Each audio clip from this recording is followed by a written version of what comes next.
This week on Log It, we talk about the Justin Lin classic, The Fast and the Furious Tokyo Drift. I'm joined by Ian and Angelo to talk about Last Four and franchises we have no interest in. Ian, Angelo, how's it going? What's up?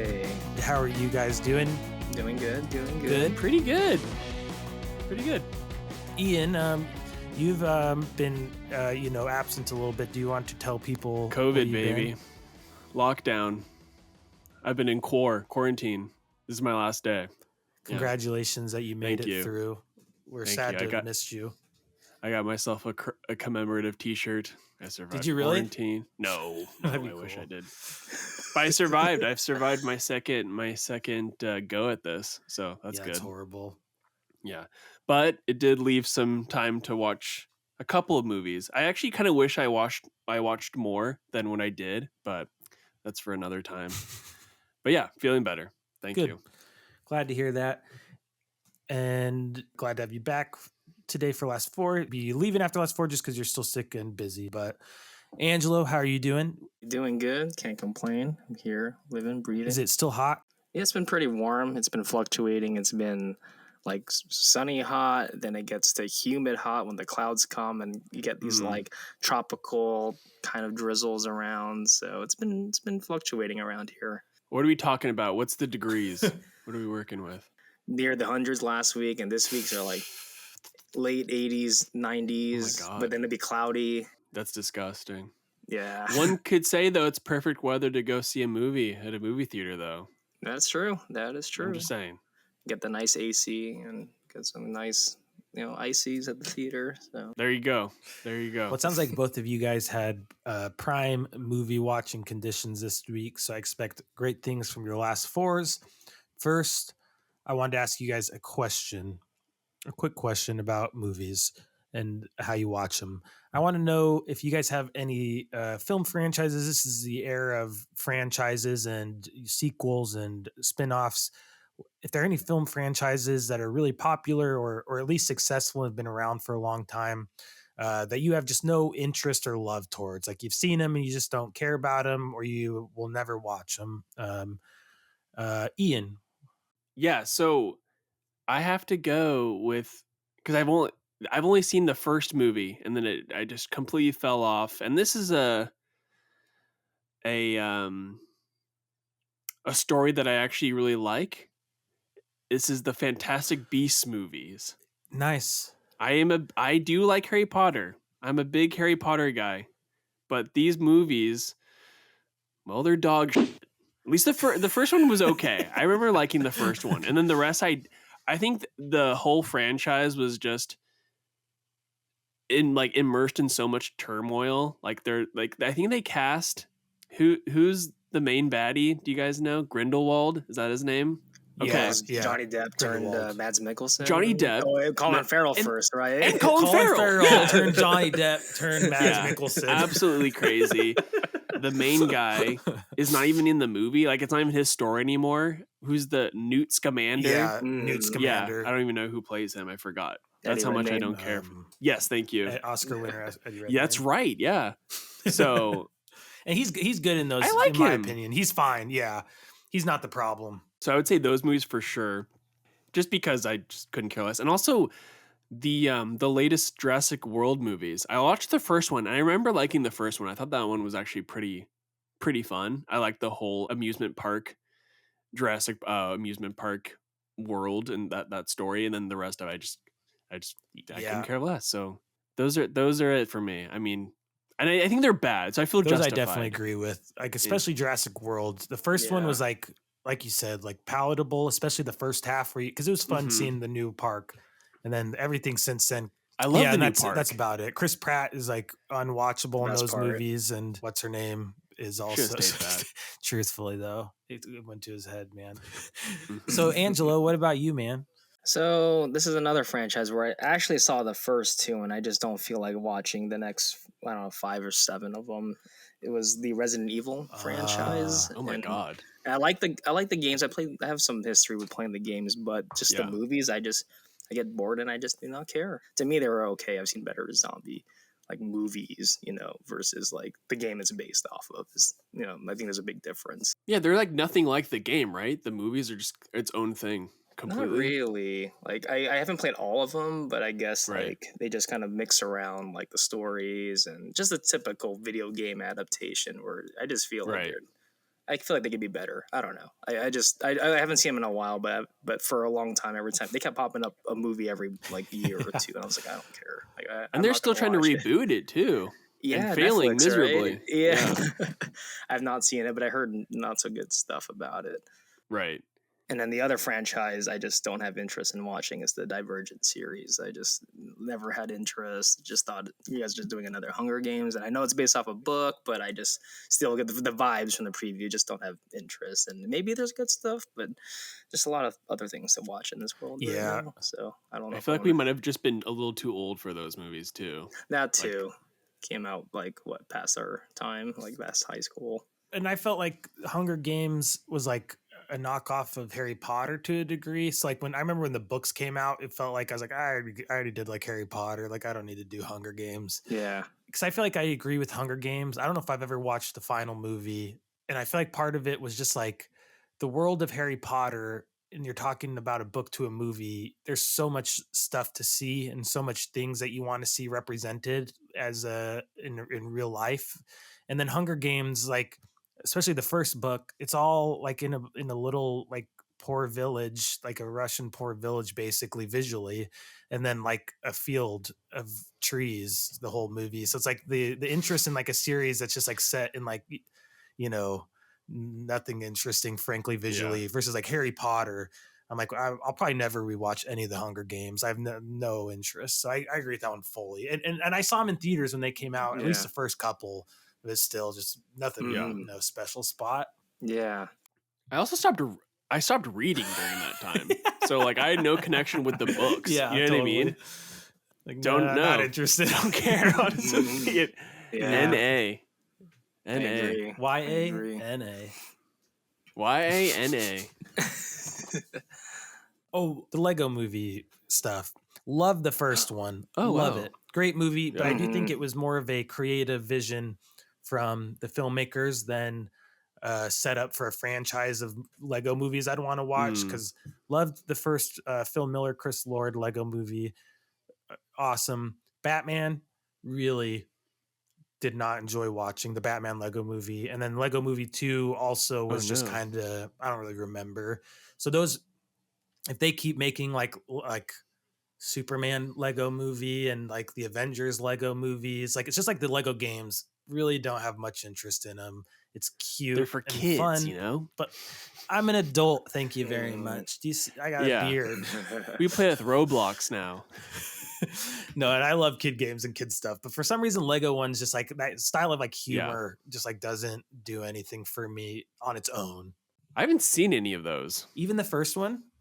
I've never seen them. And I was really good. I know, I remember seeing the trailer and being like, whoa, cool. And I was a big Lego kid, loved Legos. Same. Yeah. But I hear you, Caleb, because I feel like the first one was like this little, special movie, and it felt like each one is just going to keep replicating the exact same thing that they've done. The humor, especially Lego Batman, I've only seen it once, but from my memories, I could kind of see it being annoying. Yeah, it's just the same joke over and over about he lives in the Batman. shadows, But they even did, Lego Movie 2 I've not watched. And I don't think I've watched the Lego Ninjago movie, which also came out to theaters. So there is like a lot more than the just Legoverse. Lego Ninjago, yeah. Were you guys Bionicle kids? Remember Bionicles? I miss Bionicles. Yeah, it has Bionicle. Yeah, What? I remember missed them, but them. I didn't ever get them or anything. I had a few. We should. Now there's a franchise we should get into. Because that was like a TV show and everything. That had like a whole lore and everything, right? Yeah, they had That'd be movies. fun. Yeah, like kind of like the Ninjago stuff. It was like Yeah. it was your teenagers' Legos, okay? We should find the Lego streaming service to find all this stuff. It'd be fun. It'd be fun. There was a really cool open world video game that I had. That was like a Lego video game. It was really cool. And like you were like on an island. It was like I for remember PC. That, totally. Do It you might have know been like what I'm talking Lego about? Island Yeah. or something like that. Yeah. It was Lego that, Island. That's exactly it. Lego is cool. but I stand by my decision not to watch any more of the movies. I concur Lego is cool. I won't fall to your soft persuasion, Ian. The nostalgia's kicking in. It's not working, though. Oh, that was awesome. Well, thank you for indulging my random question. And a little bit of deja vu in that first section. I don't know why, but we'll move on now to last four. Angelo, are you do you want to kick this off with your last four? Okay, sure. Let me look at my last four.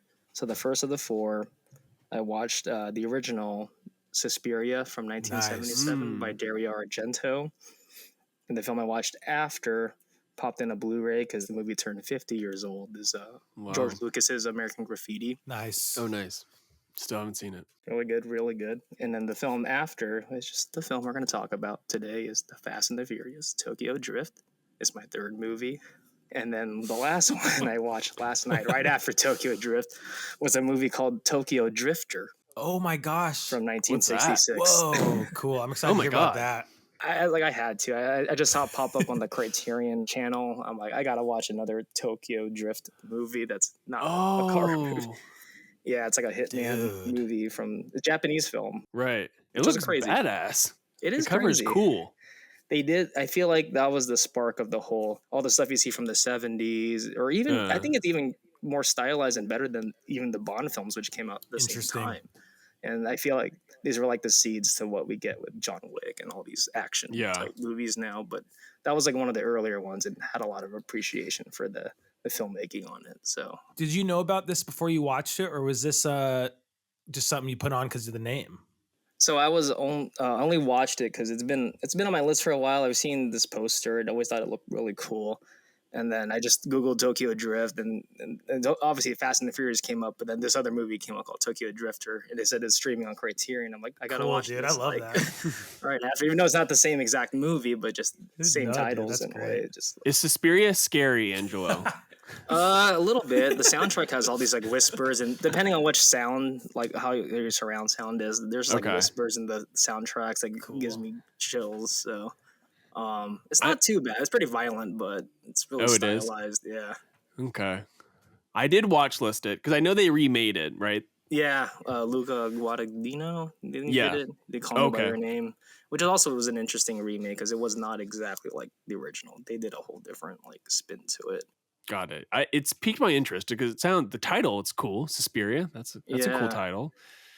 It just looks intriguing. And the Radiohead lead singer did music for the new one, right? That's right. Yeah. That was one of the reasons why it's exciting. It feels like a Tom Radiohead music video in aspects. What? That's badass. Cool. Okay. Yeah, the soundtrack's fantastic. I definitely recommend both. And it'd be interesting because people who love the original tend to hate the remake, but I also love the original, but I also like the remake. So I don't know. I think there's good things to find in there. Some good filmmaking and. Especially in both. Is it just because he did his own thing too much, according to the critics? Yeah, it seems like people love more of the style of the 70s giallo Italian horror. Like the way it's lit, it's iconic. And this new movie is a little more like doesn't have those vibrant colors like the original. So I could see that being like a throw off for some people. But again, they weren't trying to remake it exactly, even though it is a remake. But it's its own like new. Kind of new story as well. Interesting. So. Well, that's cool, man. That was an awesome last four, and you don't have to get into it, but I know beyond your last four, you did a really cool movie marathon at the New Beverly recently, and you don't have to get super into it because I know there was a lot going on. But do you mind just kind of telling what you did because it just sounded awesome? So on Labor Day, I went to the New Beverly's Labor Day Slash-a-thon where they were going to show 4 mysterious slashers. Like, we don't know what movies they're going to be. You just go in, they show some trailers that kind of hints what you're going to watch. And they were screening 4 movies. I only saw 3 of them because the last one it started, but there was something happening. I think some guy was like having like a seizure or a panic attack. So they had to like stop the movie. That's terrifying.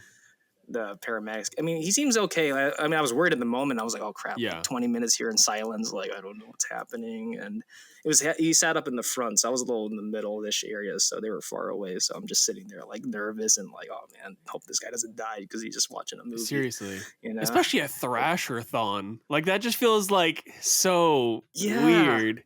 you're like, is this performative? It's not, but what do we do? Yeah, that's crazy. Yeah, especially you're watching movies, there are people getting massacred, and Right. when a real life incident happens, it's just more terrifying than any of the movies.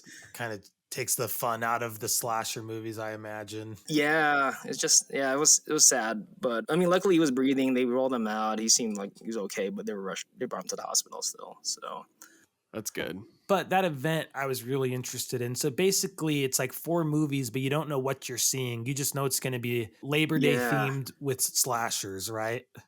yeah, in a way, they try to do their best to make it a Labor Day-ish theme. So that's so fun. It was a lot of fun, and a lot of these 2 movies I never watched out of the actually 3 of them I haven't seen out of the 4. First one was House on Sorority Row from 1982, pretty much Friday the 13th in a sorority house. I guess you could say Nice. like Black Christmas, but it was cool. It was a fun like 80s like cheap horror movie. It laughs, people were laughing, having a Yeah. good time. And then there's a second movie from 1988, Too Beautiful to Die. I think it's an Italian production, but like, because I feel like sometimes the voices just seems overdubbed. Oh, and, sure. and it's shot like a Michael Mann, Tony Scott movie, but the acting is just like, oh, I don't know. This just kills this beautiful shot. But I admired it, though. Everyone was laughing. We're having a good time. And then the third movie was so random. I've not seen it since it came out on DVD. Was 2005's remake of House of Wax with Chad Michael Murray, Paris I remember Hilton. Oh, that and one. Paris Alicia Hilton. Yeah. Keys-Byrne. Yeah, I saw that. It was a throwback movie, which was fun. Because I haven't seen it in such a long time, so it was refreshing watching it again. But it was interesting. It was an interesting pick after the first 2, I guess, because people go out of town on Labor Day, so I guess that's Right. like a thing why they picked it. And the fourth film that we were about to watch, but we ended up stopping, was a film called Dr. Giggles, which I've never seen or even heard of.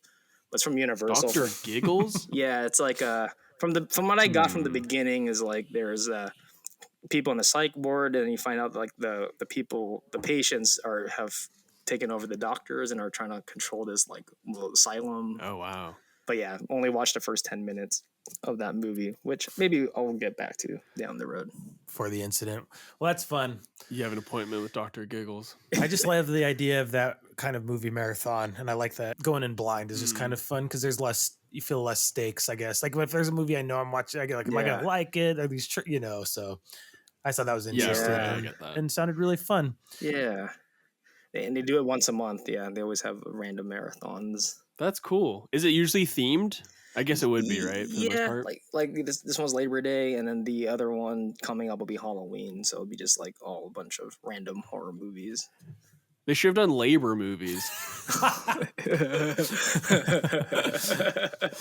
A labor movie marathon. That's hilarious. I Can't was gonna think of any say off the top of my head. Yeah, there are definitely I can definitely picture some. so many scenes. Sure. Well, I'll go real quick before I pass it off to Ian because I only have one movie this week. It was The Fast and the Furious, Tokyo Drift. I actually had family in town this weekend, so we just didn't watch any movies, I guess. I thought I had actually, but that's all I got, and I enjoyed it, and I'm excited to talk about it. But first, Ian, last 4. Caleb, real quick, did you see that movie before? Have you seen that Tokyo movie? Drift? Fast and Furious? Yeah. Yes. At one point, me and my wife did the first like 6 or 7 Fast and the Furious in like a weekend. Mm. Oh, nice. And I didn't remember it super well until I watched it. And then watching it last night again, I was like, oh, yeah, I totally All remember floated this. back. Yeah. I've never seen it, but I remember my wife and I got like sushi like 6 months ago after she got Nice. off work, and we went to this place and they were showing Tokyo Drift on all of the big screen TVs Nice. like around the bar and stuff. So like, but it was on mute. So like I was watching it while eating, and I was like, interesting. There's like a boarding school or something. Like there's a lot of school uniforms going on. I didn't really know what I was watching, but I was like, oh, interesting. that. Okay. It's kind of cool with the sound off. It was kind of like, Yeah, some good visuals. Anyway. in there. I was gonna say that is one you Yeah, could probably yeah, yeah. watch on silent and do okay because there's just so much fun car stuff, and the cars are so visually striking. Yeah, Right. So that's pretty hilarious. What was your impression of it based on that minimal experience? I don't know, because I think the Fast and Furious franchise, going back to your question at the beginning, is something that I feel like I would never watch. Cool.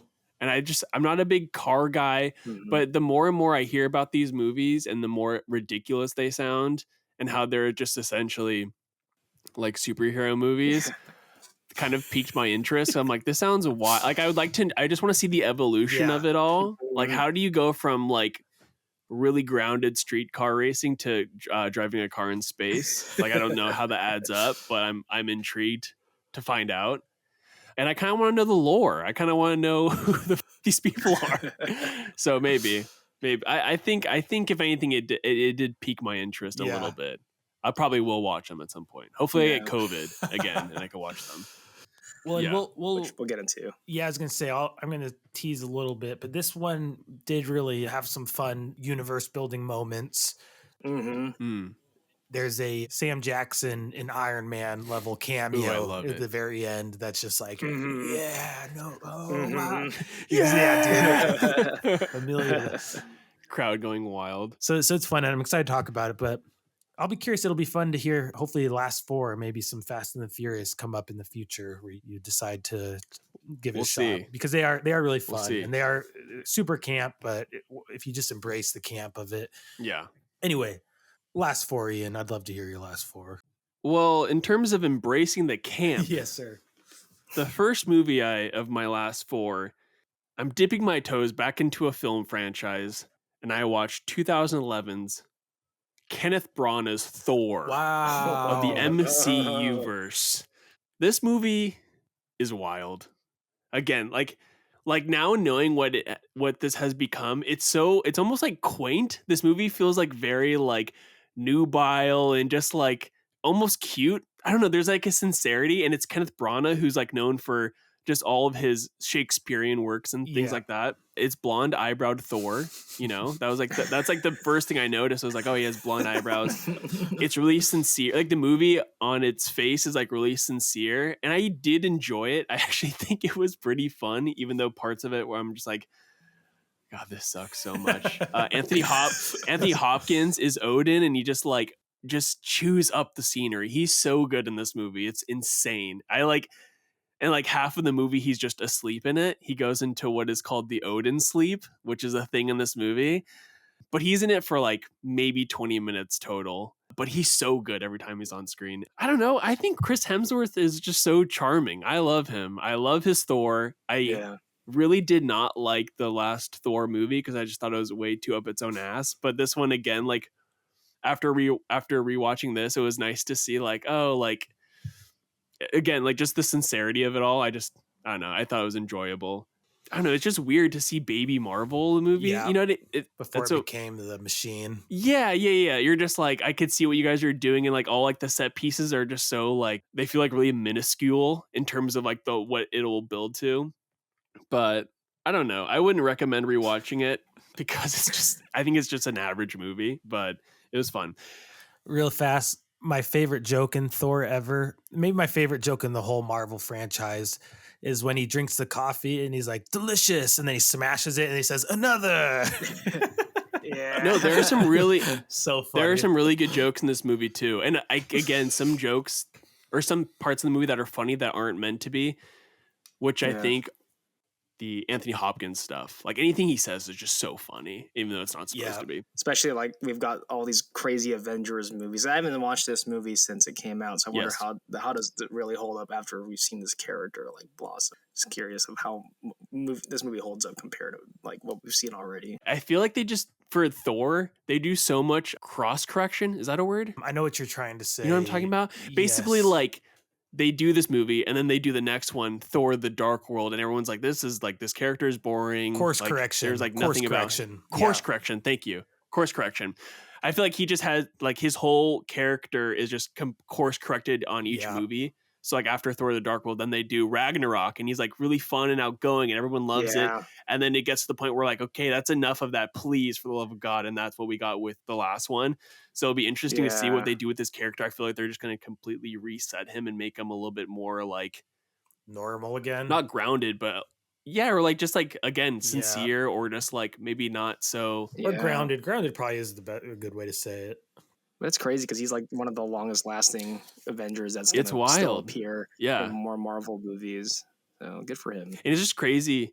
Yeah, just the early 2000s of it all too. Like it just is so like it's like to the point where it's like they just film in New Mexico and they're like this little set that feels like it's like a back lot. Where they do all those Dutch angles, right? A Is that lot the of Dutch movie? angles, Angelo. There, I just remember there's a lot of that. Like there's a part like when he gets his armor, like he redeems himself, gets his hammer back, and then like you see like the armor like collecting onto his body, like he's now Thor again, and then just does like a Dutch angle on Natalie Portman, and she's like, "Oh my god!" And you're like, "That is so like it feels so like of its time," and you're like, "Oh god," but.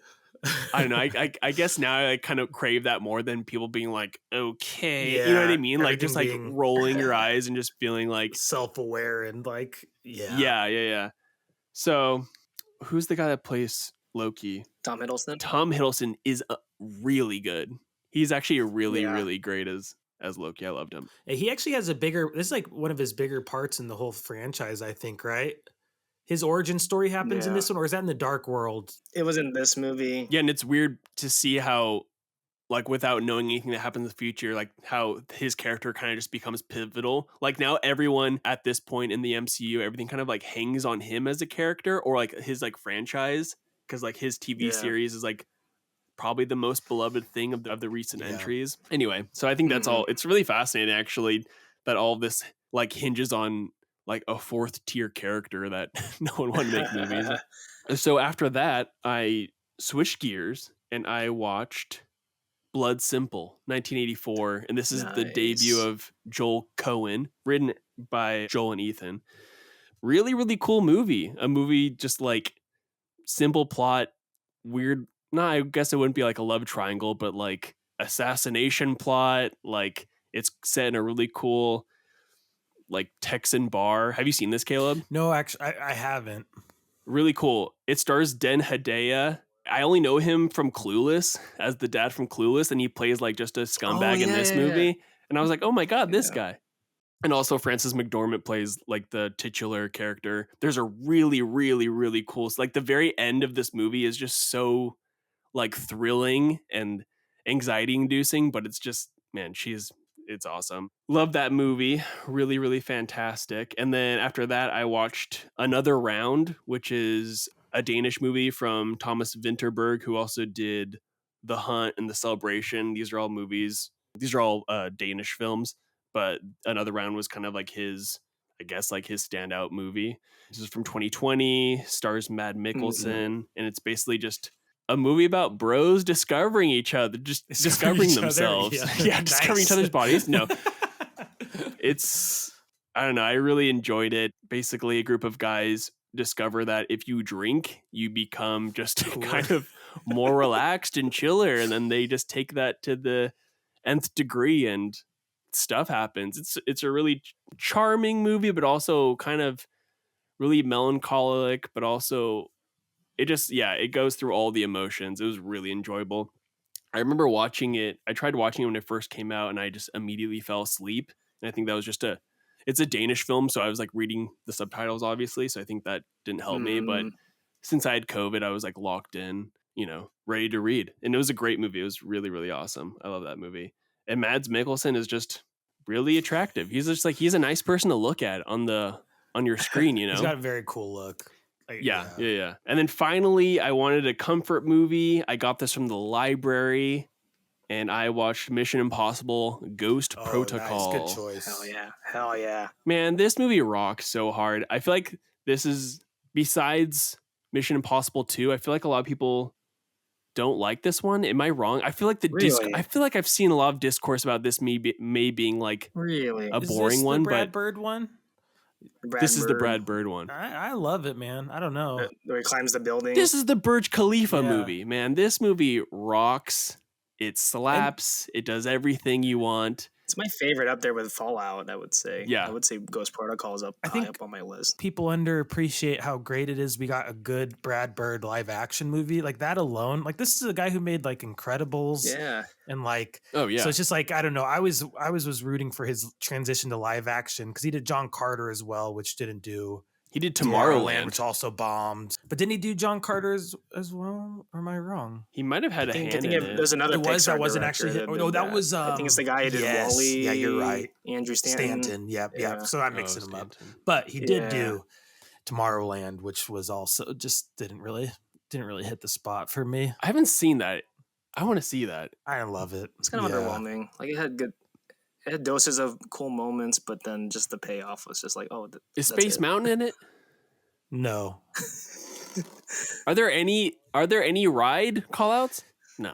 Come on. Not really, right? No, I because don't remember. It's been The years big since I've thing seen is that it. but- Tomorrowland, when she actually gets there, is like a dead land that's been corrupted. So like you don't even actually get to Wow. see Tomorrowland other than like a 5-minute segment of like a fake preview, basically, that she gets for That's the land. ridiculous. It's really a bummer because I was so excited to see the futuristic world, and then it all turns out to be that it's like actually a dystopia now, and everything sucks there and is gray and boring. Yeah.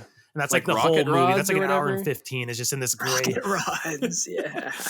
But anyway, sorry. Back to your movie. I just love that Brad Bird made an action movie that's great with Tom Cruise. Like It's really awesome. It's fantastic. Like the Yeah. sandstorm Oh. sequence where he's running through it. That's so cool. obviously, you already said it, the Burj Khalifa is still mind blowing, Dude, even though it's like old news. I got the Yeah. chills watching it. you get Like you vertigo. get so stressed out. because Yeah, he really for is sure. out there. Like that, he really did like fling himself off the end of it. Like Oh my god. The Kremlin stuff is really cool. Oh, yeah. I love him and Simon Pegg have an awesome I love those two together. I think Yeah. He's so good in those. even the opening sequence at the Russian prison wherever they're at, Yeah. that was so Yeah. good. I loved that. And that's the one where Simon Pegg is guiding him in 2D, and he doesn't realize That's he's right. up floor. I love that Yeah. sequence too. It's so funny. For Rogue Nation, I am 8th in line, Nice. so hopefully I'll be getting It's a that in the great next one. couple of weeks. It's an awesome franchise. Talking about franchises, that's been a fascinating one as well. I agree, man. I think for me, like the Mission Impossible movies is like the franchise that I slept on, like the most recent. Like I only watched all of them right before COVID. So I think in 2019 is when I like watched them all. Right before or after Fallout came out. Hmm. And I was like, what did I do with my life? I felt mad at myself because I was like missing out because I thought Tom Cruise was lame, I guess. I don't know. No. I have no idea. I know. It's a banger franchise, and Ghost Protocol is a standout. It's amazing. And I love it it. really has blossomed into one of the best just like action set piece like movies. Like I still think the story and acting holds up, but just like what it does with Easily. yeah, it's unbelievable. It's also fun to watch these movies because I feel like this is the time where every studio was trying to like pigeonhole Jeremy Renner into like the franchise, like because he's in That's this true. movie, and then I think he was in the Bourne Yep. movies. Like maybe this will Marvel. be your new guy. Eventually. Then the Marvel, yeah. Yeah, He was in It's everything pretty at one weird. point. Now yeah. he's like, never mind. I can't get into Jeremy Hurt. Renner because I'll need to talk about his special, and I can't talk about that right now. but I mean, he was in Tag anyway. But I thought I thought he was great in this movie. I liked this movie, and He's good in Yeah, it. he's good. He's well cast in this. yeah, I thought so. And then the like switcheroo in the hotel rooms, like that stuff is so good. Yeah, That stuff yeah. is so good. That whole sequence with just them. I just really like the stakes of that scene where they're racing against the timing of the printer. Like I like how most Yeah. movies the printer would be going and it would just kind of finish and you wouldn't ever hear about how long it took or anything. But this, it's like, oh, it's going to take us an hour to make these, and now that is our number one enemy. Is like how we're going to stall till the masks are done properly. And I just Yeah, like right. how Yeah. Oh, do I love the mask? the stakes are always like Like- human and like it's never just like end of the world. It's like, oh, the rope I used to Right. jump out of the Burj Khalifa is too short to do what I needed to do actually, and so now I have to adjust my Yeah. plans, and oh, now my hand gloves aren't working, and so just Right. like I love how it's all like Yeah. air that they are dealing with rather than like more manufactured bad guys jumping Yeah, in everything's just at the right malfunctioning time around to them. make Right. it tougher, you know. Yeah, that's what makes it more suspenseful. The stakes get more exciting in terms of watching because you're like, oh, what's he gonna do next? Oh, he's Impossible Man. He's gonna figure it Yes. out. He's gonna. I love it too because, again, maybe I'm getting older, but I love like sincerity in movies. So when he says "mission accomplished" and hits the button, I was like, yeah. Like that was awesome, and I like that they make fun of him afterwards for it. But I was like, yes, like Yeah. this movie rocks. Like there's it just like hits all the quadrants. You know, it's really funny. The stunts, like the epic like main piece stunts are like fantastic. Like they're mind blowing. Like all the hand to hand stuff, incredible. And then I think like just the dynamic between your players, like all your cast, is just like incredible. Like they are like it's a team based like franchise. You know what I mean? So you need to have all those components like fit together, and they do. And even I was like, oh yeah, Leah Seydoux is in this movie, and she's in it for like 20 minutes. Right. And it's not like a stunt cast because she didn't really do that. Or not that she didn't do. She was still upcoming. Yeah, she's still upcoming. Yeah. But like you're like you see her, and then you're like, yes, like she's awesome. I love her. Even Sawyer from Lost was in it in the beginning, and that's right. Great cameo. I also think just like the charismatic leading man, which like so many movies are lacking, where these have it just in spades with Tom Cruise, where he just he really is just so fun to watch. Like say what you will about him with other, you know, Scientology background and everything, but just as an actor who's putting on a show, one of the best alive. Yeah. No one compares. We currently have no one right now that's on his level. Is it, like he's almost like more of like a stunt actor at this point, like where he's like Buster Keaton. I think Angelo actually said he was the Buster Keaton of our generation to me. That makes sense. I think that's a great analogy. I think so. I think he really is. He's like the James Cameron. Like if he wants to commit his life to Mission Impossible movies, do it. That's a just great legacy. Do it. Couldn't care less. Just do it. And he even snuck in another Top Gun. He even, you know. Yeah, do whatever. You're just in a cockpit. You don't have to do anything. Can I shout out some movies that I watched since I haven't been on here in a minute? Okay. Have you guys seen The Rocketeer? Yeah, dude, love it. Okay. So this is a movie from 1991, directed by Joe Johnston, who was creator of Boba Fett, Captain America as well. Captain America filmed the first one. He's just incredible. Did he do Honey I Shrunk the Kids, or was I believe he did. Jurassic Park, or the third one? I think he directed. Did he direct the third Jurassic Park? He did Jumanji. Oh, there you go, Jumanji too. Yeah, he's got a great filmography. Come on, he's amazing. Anyway, a lot of fun movies. This movie rocks. Hard. And I actually have to go back. Did you say he invented Boba Fett? I heard that, and I didn't even. He created Boba Fett. He created Boba Fett. Yeah. Part of the ILM early. And you can tell. Look at the Rocketeer's helmet, and you just get Boba Fett vibes. Basically, the Rocketeer Boba Fett takes place. Boba Fett. Yeah. Takes place around World War II, and it's basically this stunt pilot who finds a jetpack and fights Nazis. So good, dude. Like that's amazing. Who's the love interest? I remember her being awesome. Jennifer Connelly. Caleb. Yeah, that's right. She is top of her game at this point. Still. And also in Top Gun Maverick. Am I crazy? Is that Jennifer Connelly in Top Gun Maverick? Yeah. Oh my gosh. Talk about a Timothy Dalton plays the villain. This movie rocks. So sick.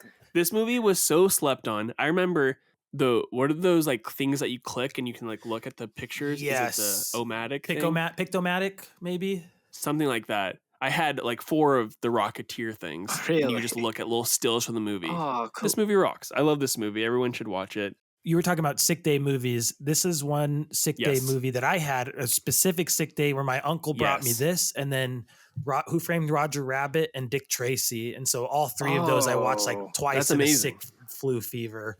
And they got a similar vibe too, the time period. Love all of them. I was going to say, those are all like fever dream movies. At least Dick Tracy is. Dick Tracy, yeah, for sure. Man, that's an awesome combo. I love that. Okay, but the last movie, and this is a movie I've slept on because I am a scaredy cat. But I finally watched Silence of the Lambs. Yeah, nice. Man, this movie rocks. It freaking rocks. I love the way, so directed by Jonathan Demme. Everyone knows already. I'm the only one that didn't. But I love the way he focuses on characters as they're talking. Like you just get like the full frame of the picture is just on whoever's speaking. Like or all the men who are like speaking at Clarice. Amazing. There's the way he like humanizes all these really, really bad people. I love the way he like basically like the way he films men to make Clarice look small and just like diminutive and like in these areas like dominated by by men. It's really crazy. I can't believe I've never seen it. The only reason is because I thought it was like way more gruesome than I was anticipating. Freaking, it's just a thriller. It's an awesome thriller. No, yeah, that's it. So were you surprised at how like how is more of a thriller than a horror movie? Like I feel like that's another franchise Definitely. that's kind of taken on more of the characteristics of the later movies and how it's like a bloody, gruesome horror. Where the first one really is kind of like the same way with Mission Impossible, much more of like a suspense, like thriller tension movie than straight up. Like there are some gruesome scenes, but it's not like the main focal point of the film at all. It was like Zodiac. You know what I mean? I just love like great comp. I like Manhunt movies. I think that's great. Speaking of Manhunter, I was just gonna say movie that I'm gonna have to watch. Another good Hannibal one. I was just reading a bunch of stuff. I had no idea these were based on books. I had no idea that Michael Mann directed Manhunter, and I have to watch that with the dude from. Who's that main actor? Brian Cox. Brian Cox. He plays Hannibal. Yeah. Because it's a different take on the Hannibal franchise. It's not part of that verse. Right. A few of those. I feel like they've done like some spin-offs and even the TV show Hannibal, which I have not watched. Right. With Mads Mikkelsen. Yeah. So it looks like Will Graham was played by William Peterson, who's in like CSI or something like that. Oh, CSI, that's who it is. Yeah. Yeah, so I definitely have that watch listed for my future. But yeah, an amazing movie that I can't believe it took me basically almost 32 years to watch. I mean, honestly, it's awesome that you got to experience, like, same with the, like, Mission Impossible. Like, to me, it's, like, fun. Like, when I realized Friday the 13th recently, I didn't really have any impression of. I was like, oh, this is, like, awesome. Like, how often do you get to watch an old classic without, like, too many spoilers? And maybe you knew a lot of beats in the movie. Yeah, I was going to say, it's kind of interesting because I feel like this movie is so part of, like, pop culture, like zeitgeist, and there's so many like lines from this movie that are just kind of embedded in everyone's psyche, kind of like Star Wars. I could be basically, if I've never seen Star Wars for the first time, it seems like the most common, but like that didn't affect me. I feel like I knew like the main players, and I knew kind of like, I don't know, I was expecting to know more than what I actually ended up finding out, but it still made the movie no less enjoyable, even though this movie's been out for so long. Yeah, that's it. That's all I got. Well, that's awesome. Great movies. I mean, you've been watching some good stuff, man. Yeah. Good way to take advantage of your COVID time. I was gonna say, this is all still. I'm still doing my wheel of choices. So it's still, this is in the original Ian picking formula. I have been workshopping it a little bit. So I let my wheel choose 3 movies, and then of those three, I choose the one I want to watch. Okay, I like that. Right, so I try to give myself a little bit of choice instead of being like left to watch. But you got to narrow. The pool a little bit. But okay, before I leave, I've also been watching TV. Oh no, nice. Just kidding. I know. What you been watching? Have you guys seen Search Party? No, but it's been around for a minute. You guys right? need to watch Search Party. I implore you to watch Search Party. And let me tell you, it is a show that has so many twists and turns. You truly have no idea. Like, I have no idea what's going to happen. You know, it has an amazing cast, probably one of the funniest shows, one of the most funny shows that I've watched, but while also being like extremely harrowing. You're just like kind of like pins and needles the entire time. You're like, what is about to happen? It's also short. They're like 20-minute episodes.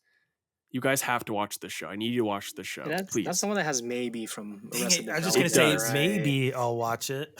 Maybe you should watch it. Sorry. No, you're good, dude. It's a dumb joke. That's a good one. It's really good. It's on HBO. And it's got a blonde funny guy, right? There's some blonde kid. Dude, John Early is the best. I've seen him in other things, and I love him. You guys have to watch it. I implore you.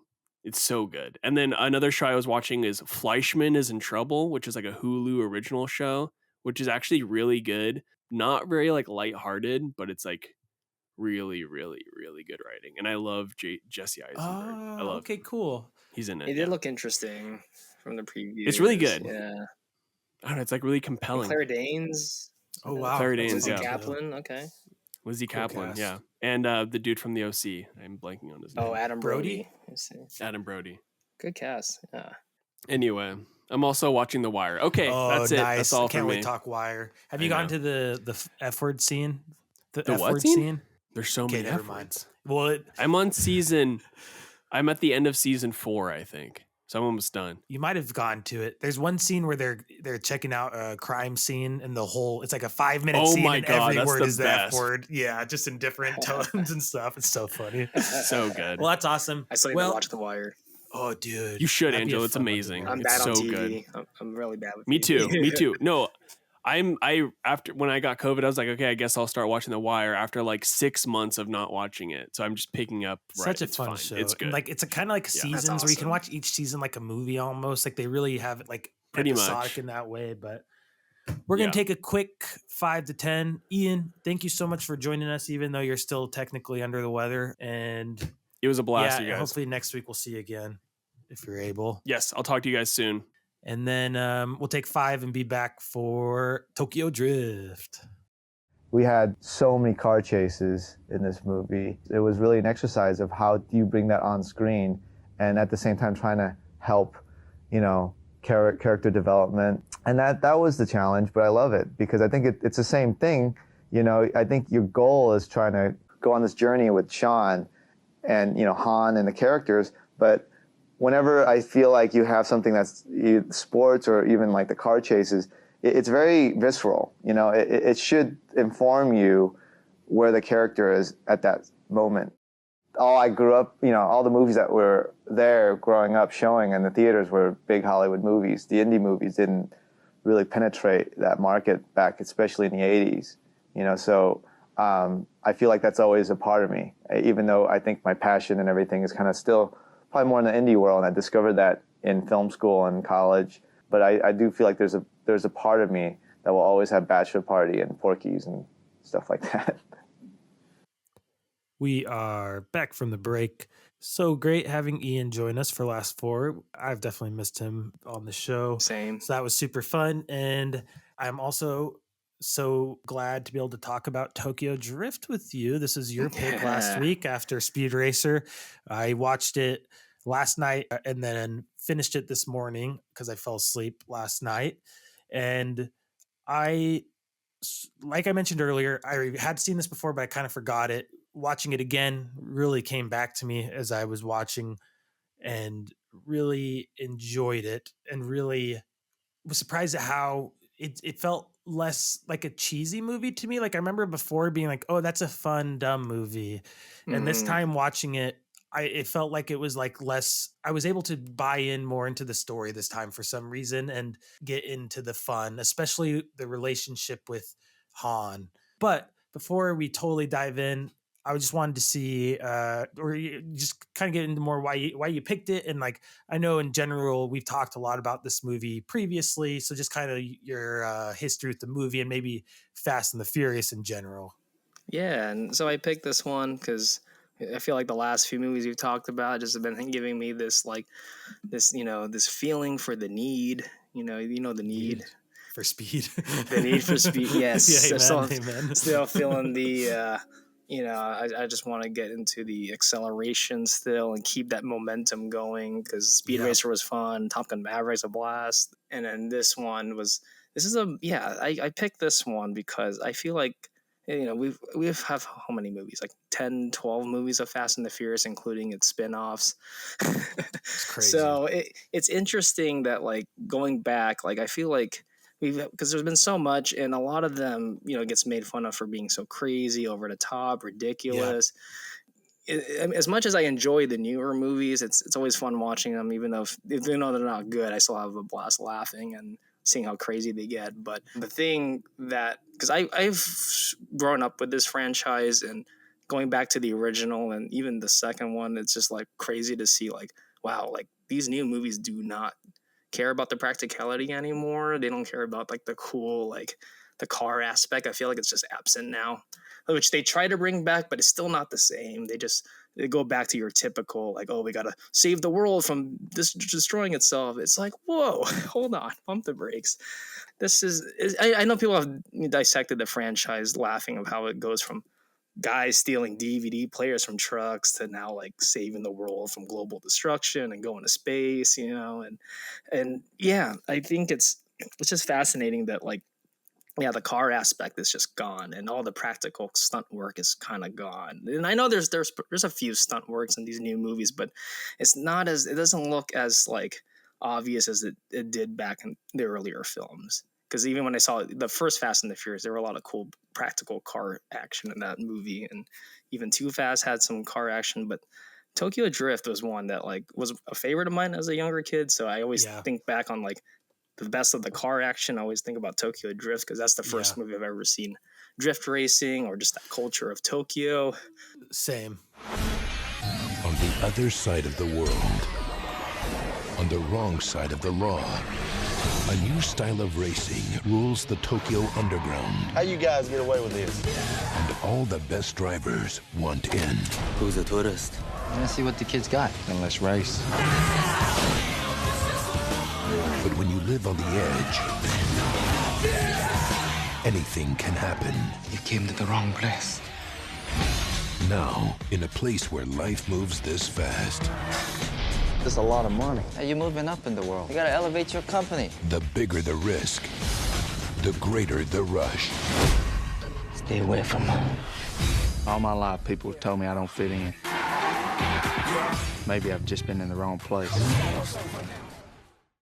Because yeah, when I saw it when it came out, and it just blew my mind. Like whenever that's 2006, I was like in middle school or about to hit high school, and it was just like a mind blowing like action movie. It was different because it's just strange that they also strayed away from the getting most of the characters back. It was very bizarre that it kind of went like, oh, what this is like a Whole new almost like a direction. spin-off. Yeah, because I was very surprised. How come they didn't bring back Paul Walker and then I mean we'll get into the cameos as we continue to talk about this film because Yeah, there's a lot of totally. interesting facts behind that. But yeah, no, I wanted to talk about this because I think Tokyo Drift as a car movie, as a street racing film, I feel like it sticks out in that way compared to the more recent of the franchise.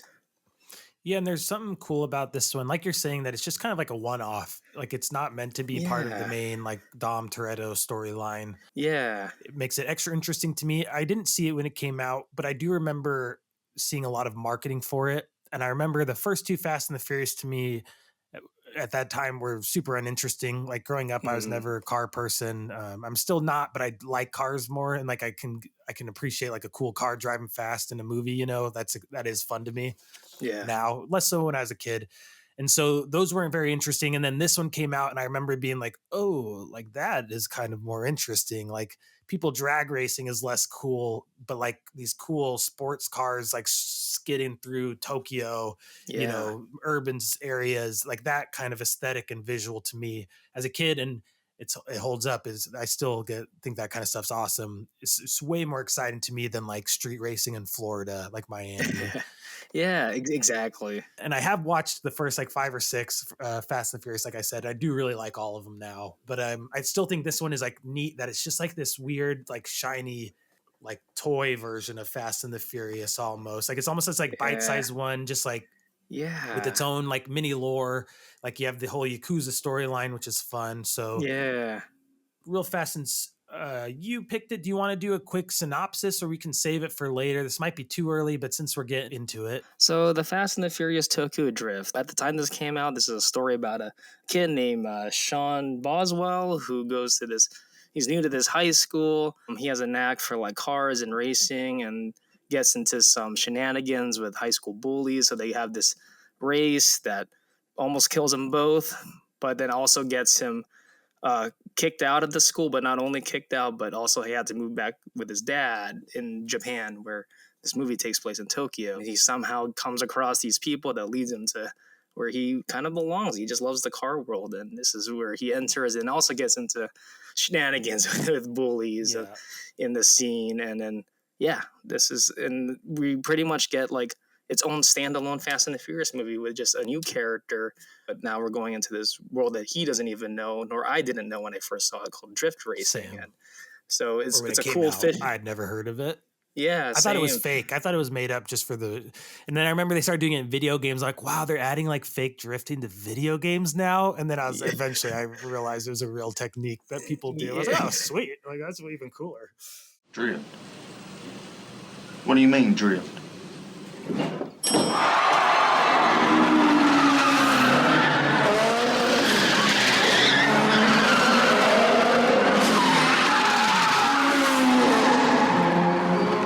Still need a dictionary? Because it's like, yeah, it's unreal. People are literally sliding their cars like on a certain angle. Yeah, it's just like, wild. what? Yeah, that is something. Yeah. And So there are this some movie- shots in this movie where that look practical to me of cars just like dancing. Like it's crazy how Yeah. they like never having traction but still able to maneuver even though they'll go Yeah. what seems like really long stretches with like virtually no traction. Yeah. And that's a sequence around on the mountain, right? With all the guys are all just drifting. Yeah, that on one. the- But even like in the parking garage, there are scenes where they're doing like quick turns left and right, and the car just is No. like gliding through the turns, like never, like it's just like for the split second, enough traction to flip the car around and stuff. But it just was Yeah. really, it really is some stunning visuals they did, and the one you're talking about. You should talk about that one too. Yeah, they're on a date night, but they're with their other friends, just literally racing, but drifting around the mountain for fun. Like literally, just like we have this whole mountain ourselves. Let's just like literally drift around the whole thing. It's Yeah, cool. It was do you know super if that cool. was how? I know that there was parts of it that were CGI, but some of that was practical, right? Yeah, watching the behind the scenes, they did as much practical as possible. I know that's what Justin Lin was saying. Like, if we're gonna do this kind of movie, let's try to do what we can on camera, and then whatever Yeah. we can for close-ups. And because I mean, I know watching the behind the scenes, I was very surprised that Lucas Black did some driving. I was like, oh, cool. So he really is doing some stunts on his own. A lot of the in-camera stuff that looks real is probably real, but all the CGI is probably like, oh, and they have to do close-ups on the actors, that they're literally on the edge of the mountain. Like, you can't endanger an actor that way. So. Yeah, totally. So there is aspects where there are parts that are CG. The stuff that they can't really film, I feel like, yeah, totally computerized, and some of it shows, it does. But when it's practical and grounded, it's like awesome. It looks beautiful. Some really cool stuff. Yeah, so basically it's like kind of the basic story of like the kid gets in trouble, gets shipped Yeah. off to live with his dad who's like less interested, military guy. Yeah, He's got to go to the new boarding school. Look, neither of us asked for this, but I promised your mom I'd take care of you. So you just go by the rules her and I agreed to, and I'm sure you'll manage just fine. Rules. Yeah, rules. Real simple. You go to school, you come back here right after, and I don't want to see or hear about you anywhere near a car. Lost his car, they destroyed it. So he's Yeah. lost everything he loves. And then he just kind of lucks into finding a whole new underground drift racing community that he works his way into. So to get to one of my favorite aspects and talk about how he gets into the drift community, we got to talk about Han. yes, we have to talk about Han. And so Lucas Black's character is super arrogant, super full of himself as a driver. And so Mhm. right away he challenges the biggest, toughest, baddest Yakuza nephew to a Yeah. race. He doesn't even have a car. And then No. Han, who's there kind of watching and smiling, throws him keys and he says, use mine. Then let's race. With what, huh? Your skateboard? Easy to sound cocky when you got no ride. Take mine. What? I want to see what the kid's got. And then they do the first race and he has no idea what drifting is. And he didn't even know this was a drifting race. And so really quickly, a little Bow Wow is trying to explain this to him. And he just kind of gives up because it's so far from anything that Lucas Black can understand. They do the first race and then the car gets destroyed. Lucas Black is really bad. He has no idea what he's doing. And he just demolishes this random guy's car that he has no idea who this guy is, why he gave him the car. It's like that whole scene is like so funny to me because of just how insane it is. Like, dude, what are you doing? I know. He just hands him that nice car, man. That was a really sick car. And like America just kicked you out for being bad, like wrecking cars and driving bad, basically.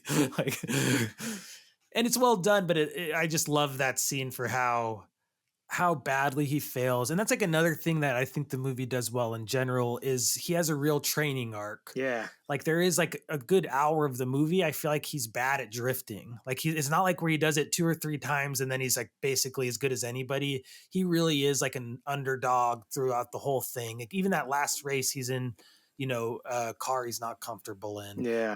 Han I loved. And I want to talk more about him. And I know from talking to you that that's like a special character to Justin Lin as well, right? Yeah, so because just the director Justin Lin, his very first film was called Better Luck Tomorrow, this little indie film about Asians in America. But there was a character in that film played by the same actor, Sung Kang. He plays Han in that film. He was also a car guy with the classic car. And in this film, he decided, because he really liked working with that guy, and he just said, like, dude, let's just make you like, literally, I was looking up the trivia that he's just like, yeah, I just want to use the same guy. It's not official, but I mean, it is. His name's Han. Han in both movies. That was the director's intention. And did Justin Lin write the script as well? Yeah, he wrote Better Luck Tomorrow. In this film, let me see real quick. No, this was written by a guy named Chris Morgan, who goes off to write the rest of the Fast and the Furious movies. But he didn't write this per se, but he obviously he directed it, and he wanted to like incorporate a character from this indie film that he did. And so his pure intention was to be, this is my character from my movie that I'm bringing into this Fast and the Furious franchise. Pretty much. Which I think it now canonizes that movie, Better Luck Tomorrow. Because like, why not? Like, if Han was in California, Han goes everywhere. If you watch the whole series, he's all over the world, traveling and hanging out with his Vin Diesel and all the gang, But hey, like, it's cool to see a little backstory of him in high school, just chilling. Would that make the Fast and the Furious movies like 13 if we count hard? What is it, Better Luck Tomorrow? Better Luck Tomorrow, yeah. If we counted it, it'd be like 13 now? Right? If you count the whole thing. And I don't know if you want to get into like the timeline of the entire franchise, or maybe we should save it till after we talk about this specifically. We should. Let's so that character is so I love that it's Justin Lin bringing in a character that he from his first movie, and that was his first kind of like indie movie, right? Yeah, which got him this job for the movie. I guess the producers saw that. We're like, get this guy to do an underground racing movie. So cool. So Lucas Black wrecks the car. Mm-hmm. You're just kind of like, oh man, this Han guy is probably going to be bad. Yeah. And he loses to this Yakuza nephew. Yeah. And so there's our villain who's established, who also, that guy was awesome. Yeah. And Han turns out to be just the coolest guy ever, basically. Yeah. I don't even think he talks to him about it then, but they meet up again later and he's like, look, I'm going to pay you back, man. And he's like, oh, you say that like you have a choice. And you're like, yeah. And then basically he hires him to help him pick up money from Yakuza bribes or whatever to pay back the money that he lost him from the car wreck. And then at the same time, he gives him another really cool car to continue learning how to drift, and basically takes him under his wing in the drifting community as well. You're in the pickup and delivery business now. Might call you once a week or once an hour. I don't care if you're sick as a dog or in bed with Beyonce. I call, you show. Only if you teach me how to drift. This ain't a negotiation. I wasn't negotiating. And I just love good, supportive like characters in movies, like who are kind of out of the interpersonal drama. I always think that's a really nice presence in a movie and can be fun and isn't utilized very often. And so I just love his presence as like the guy, as the film watchers we trust a lot, and that we kind of can trust this guy the same way Lucas Black can, and just makes the whole, just gives like a very nice like warmness to the whole movie that I think otherwise it would just be kind of a generic like new kid in town versus the bully. Yeah. And, having to be scrappy and figure out how to win, get the girl, it's kind of got that basic structure. But truthfully, especially watching this time, Han is like the heart of this movie. I agree. No doubt about it. He's the best character of this movie. And it's crazy when you talk about structure real quick, because this movie really is like the plot of the Karate Kid. It's very similar to a guy Yeah. coming in and then thinking he's swooping onto someone's girl, and then he gets mad. He's being a little too arrogant. Probably he Yeah. probably deserves to get Yeah. challenged by the And then, yeah. And I guess you could say the Mr. Miyagi, I guess, is Han in a way, training the main guy to be the better drifter and be the better Totally. racer. And totally a good, like, I guess because both movies have, because the bad guy has his uncle who's kind of like the sensei in the Cobra Kai, Karate Kid, the Kreese, whatever. He's like that, the one that's Yeah. actually the one that's influencing more of the bad into this pure, this kid here kind of manipulating them to be kind of bad. Yeah. But even though they're like, oh crap, like, we're just here trying to survive. But yeah, no, there was just that similarity. Just more the plot structure is kind of like Karate Kid. Instead of karate, it's cars. That's like the big difference, and which is cool. I think that's fun. Oh my gosh. And you know what? That makes me realize there's even a line where Han says, in drifting, there's no wax on, wax off. You just do it. You just keep doing it, and that's how you learn. And so they even make a little reference to Karate Kid. So I'm sure that was an influence. that seems like a little bit big acknowledgement that he is. There's no wax on, wax off for drifting. Learn by doing it. The first drifters invented drifting out here in the mountains by feeling. So feel it. Because they're both, fish out of water stories, going to a new town, meeting new people. But it's cool because, like, I don't know, I've never been to Tokyo or Japan. It's been one of my places that I've been wanting to go to. So this is another, other than Lost in Translation and a whole bunch of other movies, this one too also is like, I gotta go to Japan. I want to see if there's a real cool car underworld, and if I could sneak in and watch a drift Trying to find race. the street racing. Just to watch and maybe secretly film, because that's cool. I think it's badass to see that in person. Yeah, Han is such a great character. And actually, one thing about Han I wanted to bring up, and comparing to the series, I feel like they were trying to make him also like the Vin Diesel, because he's like Vin Diesel's character in the original Fast and the Furious was also mentoring Paul Walker, and was the one giving him a shot at stuff when people were like, oh, why are you going to get this guy on board? And he felt like a good vibe from this dude, and I could totally see him trying to replicate that, which we'll get to the reveal, because I know I'm building up to that, but but after the reveal, it makes more sense of why I think Han is like trying to be the Dominic Toretto of this storyline. It almost feels like I kind of wish this was more of a Han-centered movie after watching the entire franchise. I kind of wish, but it works. It's still pretty cool. Why did you let me race with your car? You knew I was gonna wreck it. Why not? Cause it's a lot of money. I have money. It's trust and character I need around me. Yeah, who you choose to be around you, let you know who you are. One car in exchange for knowing what a man's made of. That's a price I can live with. I will say Sean, I didn't mind Lucas Black as Sean, the main character, but he's definitely neutral at best, a presence in the movie. Like, he doesn't hurt anything, but he rarely adds much to it. Yeah. And his character definitely leans into being like the simple kid from, America in this new crazy shiny world, he's like that. Which works, yeah. Kind of that Southern charm, simple guy, who's not intimidated by flashy, bullies. Yeah. So it does. And I thought he was, like I said, I thought he was good.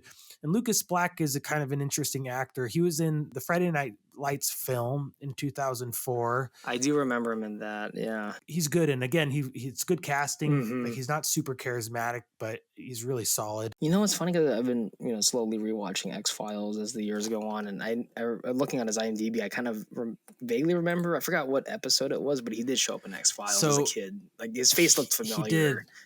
He is in the first X-Files movie. It's the black alien tar. There are three kids. There's a kid that falls in the pit and then gets the first exposure to the alien goo. That was him. And his eyes turn black. That's him. Because I thought I saw him in something X-Files, so that's cool. Look, yeah, it was the first movie. It's funny you mentioned X-Files. Me and my wife watched the first 2 episodes the other day. Cool. I think we're going to rewatch them now It's that so good. Halloween season's hitting. They're really fun. The old ones are kind of hilarious and awesome. Oh, The yeah. music is hilarious. Yeah. But we'll save that for another time. X-Files movies would be fun to do. I like those a lot. Especially the first one is really fun. Oh, he was also in NCIS New Orleans for a long time, Lucas Black. So Yeah. he found a spot. He has 125 episodes. He's Wow. going to be set for life. That Yeah. is like, that's the ticket if you're an actor. So good for him. Congrats, man. Yeah. So I want to ask you about your favorite scene or the scene, maybe if for a different view, the scene this time that hits you the most. You know, like it's not really just a scene, but just a lot of all the moments with him and Han, like him taking him under his wing. It really hit more this time than it did before. Because I can't remember the last time I fully watched it, but yeah, not just one scene, but almost all the scenes with Han and Sean, like just their dynamic has been great. Like when he's first showing him the ropes and having him drive on the highway, he's getting scared that he's gonna get caught by the police, but he's like, no, keep going. It's like they're not gonna stop you. What the? Police cars here only factory tuned. You can do better than 180K, they can't catch you. So they don't even try. You know what? I'm beginning to like this country already. They are going 190, so that's like, yeah.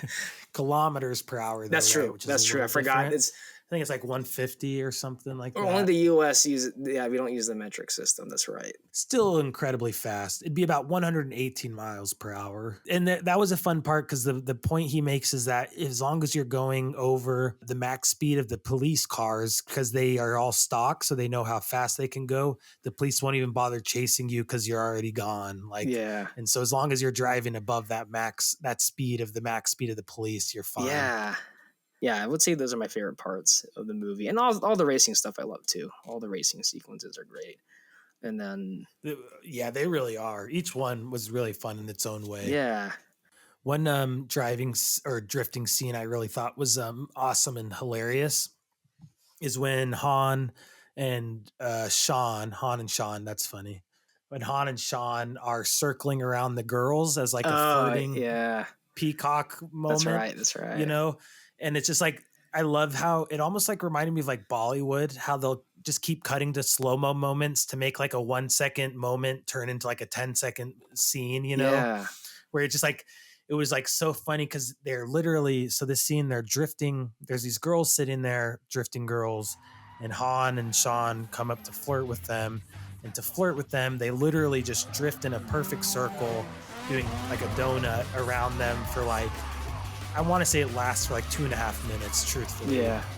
And it just like cuts to close-ups of the girls sitting there watching them, looking all like in slow-mo, and then cuts to the guys watching the girls in slow-mo, and then it cuts to an aerial shot of the car spinning in a perfect circle, and it's awesome. Like I said, it reminds me of like Bollywood, where they just like will take a moment and stretch it out, and it's just like people staring at each other kind of sensually, you know. And I loved it. I just thought it was so fun and like indulgent and like a really great way. Indulgent's probably a good word for this movie in general. Yeah. Just like really indulgent in a great way, the kind of way you want it to be. I agree, man. And really just you got to add some fun, add some thrills, you know, at the same time. And you see, it really adds to the whole, like, this is a whole different culture, and you really get to see like it from a different level. And they do such a great job, like making everything so interesting and very, it's like stuff you'll never see like before. I don't know. They did a good job, but like especially that sequence was a lot of fun, and they're all just being enthralled with each other. You know, it's so good. Yeah, and the cool cars. Lil Bow Wow's car we have to talk about because it was like the Hulk van. It's Hulk thing. And I was listening to the commentary, so I guess why they picked that, because I guess it's supposed to show Bow Wow's character is supposed to be like the director said it's got the Napoleon syndrome, little man syndrome, so he feels like he needs to feel like he's empowered being a Hulk or something like with that. Justin Lin actually said the that character was the reason. Oh my gosh, that's so funny. I thought he was just going to be like a comic book fan. Yeah, or that too. It's just. Hey, but Justin Lin. He said it. And I chose the Hulk because I just felt like, you know, for Bao and the character of Twinkie, he would pick the Hulk because he's got a little bit of Napoleon complex and he wants to be able to kind of explode and take out all his anger and stuff. There's a lot of repression with the character.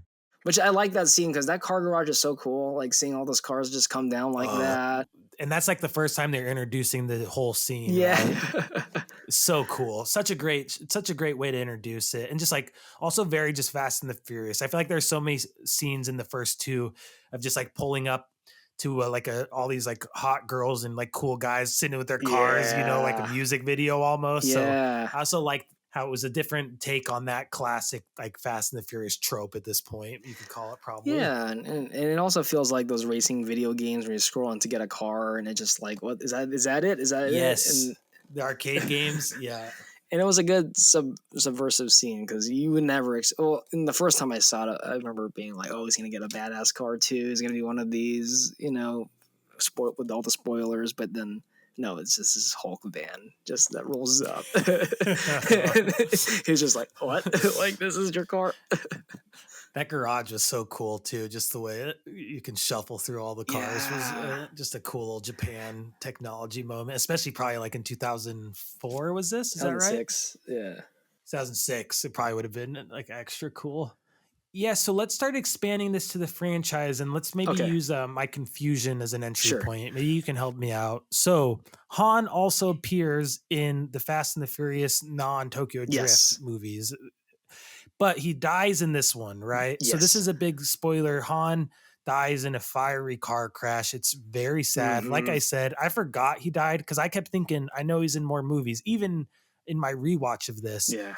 And when he died, I was really sad. Same. That's the point. He was a light in the movie. And once he was put out, I was very devastated. And I was like, okay, so I don't remember how this fits into the franchise now. I'm going to need a refresher from Angelo. Okay. Where do I start? Okay. So, not to give you too large of a task, but no, all good. I think I could do this. So this was his first Fast and the Furious movie filmed. And then the second one after he did was in 2009, they brought back Vin Diesel, Paul Walker, Michelle Rodriguez, and Jordana Brewster for Fast and Furious, which in the beginning of that film, you see this team, Vin Diesel's team, and one of them pulls up at Han. And I remember when I first saw it, I'm like, wait, he's dead. And then you realize after that whole sequence, I don't know if you remember that sequence where they're stealing this gasoline truck and then they're in Mexico. Yes, actually, I do. Yeah, I do. He was one of the truck drivers, or one of the car drivers was Han in that sequence. And then the next scene after they do their mission, Vin Diesel has a talk with him to say, hey, man, like, let's do another mission soon. He's like, oh, I might just settle in Tokyo or something like that. So I was like, oh, so this is a prequel. Finally had a good run. Time for you to go do your own thing.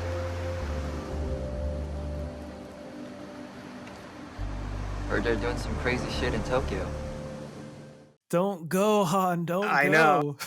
It's funny because I thought that was it. Like, oh, so this is establishing, because we didn't get to the big spoiler. We get to talk about the big spoiler of Tokyo Drift. Yeah, I think I'm ready to go into the whole franchise view now, because I think to get to the spoilers, we need to.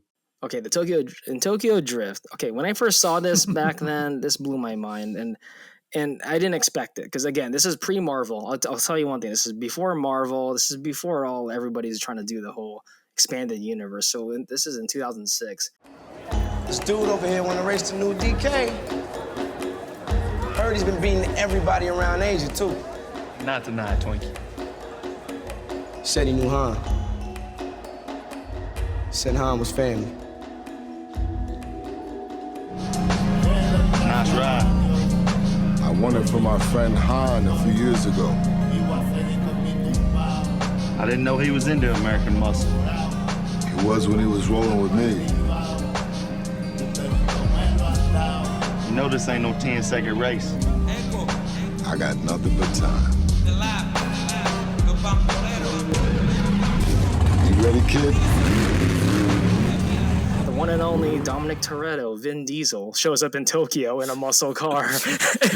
I was like, what? And then the fact that, like you said, Han was his buddy, he was in muscle cars. I was like, whoa, okay. So so he's connected to the main Fast and the Furious. And that blew my mind as a little kid that, like, whoa, they're expanding this franchise that, yes, it's not technically like a typical sequel. This is a spinoff, but yet it's still part of the big picture. And the fact that Vin Diesel comes in really brings everything full circle in a way that, like, oh, so this is a Fast and the Furious movie, which it is part of the canon, which I'll get into because I was reading originally that they didn't ask any of the original actors to come back for this movie. They wanted a whole different, just racing type movie. They wanted to just explore Tokyo, have new characters. But I guess in test screenings, it did very bad, and people were saying like, oh, interesting. People didn't. They said it doesn't feel like Fast and the Furious, even though it is. They say Fast and the Furious, and so what they did, they secretly just did a reshoot of the ending, and they had to get they wanted to get Vin Diesel back, so they had a bargain because he wasn't. I think there was some drama. I didn't look into that part, but there was drama with his agents and why he didn't come back for Too Fast, Too Furious. So, which the script was written for him, but he didn't do it because money problems or agents issue. So they got Tyrese Gibson to replace him in the second movie. Interesting. Because if you watch that movie, his whole character of Tyrese Gibson is totally there. It was supposed to be Dominic Toretto because the guy who went to prison and he's he needs him back, get this guy out of jail or something. I just felt like there were some similarities which I caught in a rewatch a while ago. But okay, but this movie, so with that ending where it ties into the Fast and Furious, I thought, okay, that's the closure of Han. So you introduce him in a prequel sequence and we'll never see him again. But then here comes Fast 5. And Fast 5 okay. Fast 5 might be okay. I could see why people say it's the best one because it is like the Avengers of the Fast franchise. Is the first time all first 4 movies all come together. Everyone from the first first 4 are all teaming up. And I remember being mind blown when he says, "Oh, we're gonna call a guy," and like, which guy? And then just shows Han just walking. I was like, what? Okay, so this is still a prequel. Who do we got? First, we're gonna need a chameleon. Someone who can blend in anywhere. Nice steaks. Yeah, well, the Ritz was sold out. So what's this all about, Dom? Yeah, man, why'd you drag us halfway around the world? You're expanding on his whole origin before his death in Tokyo, which I at the time I really admired that. I was like, okay, cool, because I like this guy. It's cool to see an expanded universe and him hanging out with Dominic Toretto and Paul Walker's character, Brian O'Connor, and everybody. So it was cool, man. It was cool to see him appear again in the 5th one. So and then at the end of that movie, which he gets with the beautiful Gal Gadot, and they're driving in the car, and she's saying like, "What's next for you?" And so he keeps saying like, "I'm gonna get to Tokyo." It's like, Tokyo, I'll get there someday or something like that. And I'm just like, oh fuck, like you're delaying it. You're delaying his death. It's cool. I'm all for it. So where to now? I don't know. Never been to Madrid. I thought you wanted to go to Tokyo. We'll get there. Eventually.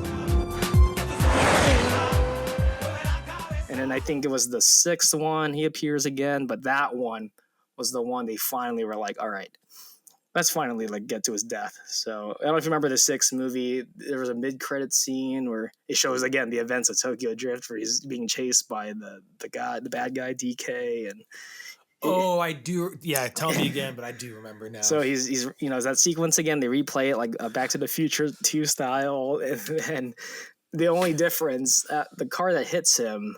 Like, you see Han on the ground, but then you see a guy get out of the car, you see his foot, and then the camera pans up, it's Jason Statham. Dominic Toretto. You don't know me. You're about to.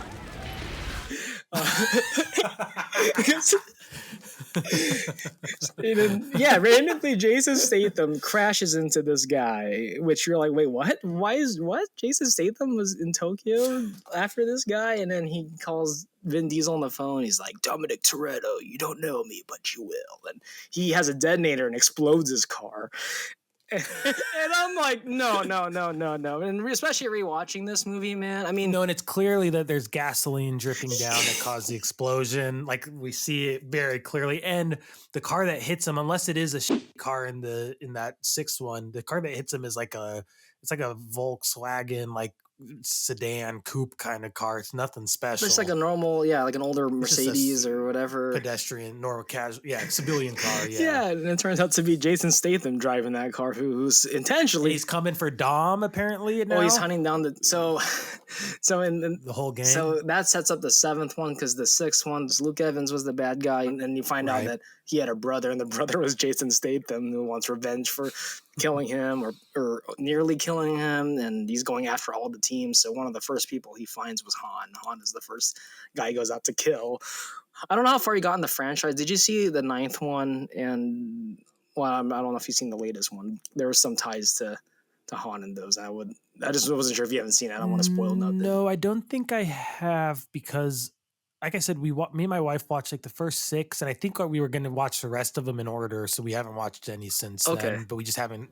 It's one of those things where like, all right, soon, and then we haven't got back around to it. But no worries, I won't say nothing then if you haven't seen it because it's. But the fact that there's any Han stuff is very interesting. Yeah. Because I'll tell you what I thought when I was watching this. I thought for sure he was not actually dead in the crash. Yeah. And so I feel like maybe I've heard that he does come back and they rewrite that again, that he didn't actually die in that crash. Want me to confirm or deny? Yeah, that's okay. I think you might have told me this already, actually. Okay, F9 is the one that Justin Lin comes back, let's say, as director, because I know. Oh, that's right. Okay, after cool. 6, he left to do the Star Trek movie, Star Trek Beyond, which he says himself he wanted to like. This is a dream to do like Star Trek. He loves Star Trek, so just a solid Star Trek movie. Yeah, of the new ones, I'll say one of the better. He comes back to do 9 because he leaves. James Wan does Furious 7, which is so random. I always thought that was a random choice. James Wan does 7, and then F. Gary Gray, he directed Straight Outta Compton and a bunch of other acclaimed movies. Yeah, he did some other interesting movies, but interesting director, kind of a random one as well. Yeah, so he does F8, which F8 is another guilty pleasure. It's just so over the top and like ridiculous. It feels like a 90s action movie at times. Yeah. And then so yeah, he doesn't do 7 and 8. He comes back for 9. So Justin Lin, that's his comeback and final Fast and the Furious movie because he had some falling out with Vin Diesel recently over creative differences. Or Vin Diesel wasn't he didn't want to abide to his creativity and just I think I just saw reports. I could be wrong. No, I remember there a ton of drama with Vin Diesel and like everybody. Yeah, like I feel like he was having problems with Tyrese. Oh yeah, for a while. And The Rock is the big beefing one about The Rock. Yeah. So I feel beef. like he kind of had a moment. He might have had. Oh yeah, I don't he's know got what was going on. Definitely has an ego. I could. It's a shame. Justin Lin's very, very talented. He's a very fun director. I agree, man. And I felt like he was the better of the directors of the Fast and the Furious franchise. He seemed to feel like he understands the tone, the style, even when it gets crazy in 5 and 6. But he still keeps it like he knows the vibe for it versus the other guys. Tokyo Drift is so it's the third one that came out, but it takes place right after the 6th movie. So it's technically the 7th movie. And I was looking at the spoiler trivia. Chronologically. Yeah. Spoiler trivia is supposed to be 2013, not 2006. So it makes me laugh that like, wait, this is 2013, but everybody still has normal old iPods. People have old little flip phones. Yeah, a lot of the technology it's fascinating. I'm like, no, that's funny. That's funny now because they love Han so much they had to like make this a later sequel now. I don't know if you remember in Furious 7 because they finally also complete the scene when Vin Diesel shows up in Tokyo to race Lucas Black, and then they do actually complete that in scene? Furious 7. I actually was saying I want to see that storyline continue. Yeah. So they bring Lucas Black back as well. They bring him back Lucas for Black 7 and 9. I'll say if you don't know his role in both. Okay, I got to finish these. This is definitely going to inspire me. I'm going to push back. I know it's horror season, but it's not October yet. There's still time. Enjoy the thrill still, yeah. These kind of do feel like fall movies to me. I don't know why, but maybe just like that it's so much like about like community and stuff makes it feel like festive to me. Yeah. Like I could almost see this being like a Christmas movie franchise, like of where it always ends on Christmas with Christmas lights and family drinking Coronas and Christmas barbecues. If they do a true ending to the franchise, like if they pull a Logan with Vin Diesel, like having this older guy come back, released on Christmas, it'd be like a family movie because doesn't it feel kind of right? I don't know. There's something about it that feels like I can almost picture the like Christmas lights and stuff. One fun connection I have to the Fast and the Furious franchise, there are 2 restaurants featured in the first movie that I randomly, not on purpose, but were like places I would go regularly when I lived in LA. Growing up, I went to Neptune's Net, which is like the oceanside restaurant that Dom and Paul Walker talk at in the first movie. And then when Paul Walker goes on a date, it was at this restaurant called Cha Cha Cha, which is like a Caribbean jerk chicken place in Los Angeles that I used to go to with my wife a lot, but they're very good and cool. That's awesome. It feels cooler now. I want to go back now that I appreciate the franchise more. Yeah, especially like especially 2 restaurants from the first film, the original. I think they're both in the first one. And Cha Cha Cha sadly is closed, But Neptune's Net, as far as I know, is still open and thriving on PCH. So if you're a huge Fast and the Furious fan, you gotta check it out. You can pretend you're with the family, not your family. I'll be hauling there 100 miles to the restaurant on PCH. If it's open, if it's an open road, I'll haul it. Yeah, I mean, if you go at the right style. time, you can get it open, but it can be real trafficy as PCH can be. Oh yeah, especially on a weekday. It's so terrible now. Yeah, that's fun. And yeah, so I'm excited to continue watching these. I'm actually totally more excited to continue the franchise knowing Han's coming back. Mm-hmm. No spoilers, just in the most recent ones that I know about. And maybe more. Maybe when, Justin Lin directs another one, as you were saying. Because I was like trying to hold back on I won't spoil because if watch F9 because if you like Tokyo Drift, it's very interesting. How old is F9? F9 came out 2021, so that was like. Are you trying not to spoil it for me? Yeah. Oh, okay. For you, then I'm fine. If you no, like save it, then. Because I was hoping to talk because if you saw it, I was hoping to talk about what they did with those characters of Tokyo Drift. It's very interesting. Let's leave that as a something we'll pick up in Last Four in a future episode, because I'll definitely make an effort to watch it then so we can talk about it and follow up. Because I love the idea too of having, we could always do follow-ups on this as I continue watching and have, whenever we talk about the next movies, if you do catch it. Yeah. It, and then if not, you'll tell me. Yeah, it's really interesting because I actually was hoping, I've been waiting for them to cross more of the Tokyo Drift characters, not just Han, like have some of the people team up with the main team. So that's one thing, which, okay, I won't spoil. I won't say nothing. No, save it. That'll be a fun follow-up. We'll definitely come back to that. Like, I'll make a note. Because I definitely will have to talk about it. And to hear your thoughts too, if you feel the same of like, oh, what the heck? Like, that's an interesting jump, I'll just say. A couple of random things I wanted to talk about before we get to wrapping up. There's a weird fourth wall break in this movie that just kind of tripped me out. It's not a big deal, but I was just like, okay. When the elevator's closing and Bow Wow gets in with the girls and he looks at the camera very directly and gives a very not subtle wink to the camera, and it seems very on purpose, like it was like it pushes in on him and stuff, and his character's always trying to get with girls and stuff. But it was just, to me, there's a lot of power in a fourth wall break. Yeah. And either you're a comedy that's like George of the Jungle, where the whole joke is that, there is no fourth wall kind of, and there's always a leak between the fourth wall and the characters, or you're doing something. And I'm overthinking it. For some reason, I was watching, I was like, he just looked at the camera. And I was like, is that like a connection to is that some meta joke about and I just couldn't connect it to anything other than it was just like a joke about him liking being with the girls in the elevator. But it just like, he was aware of the camera in that moment. And it just kind of it blew my mind. And so I don't know. I had to call it. I had to mention it because it was just so random. It is random because the times I've seen it, every time I've watched it, that part is always like, oh, okay, because you're Bow Wow. Yeah, it's like a music video. And it works. It's a very fun sequence. It's part of the first race, I want to say, when Sean destroys the car and gets indebted to Han. So it works. And it was very fun. Like I said, it doesn't bother me. It was more just like, it might be the only fourth wall break in the whole franchise.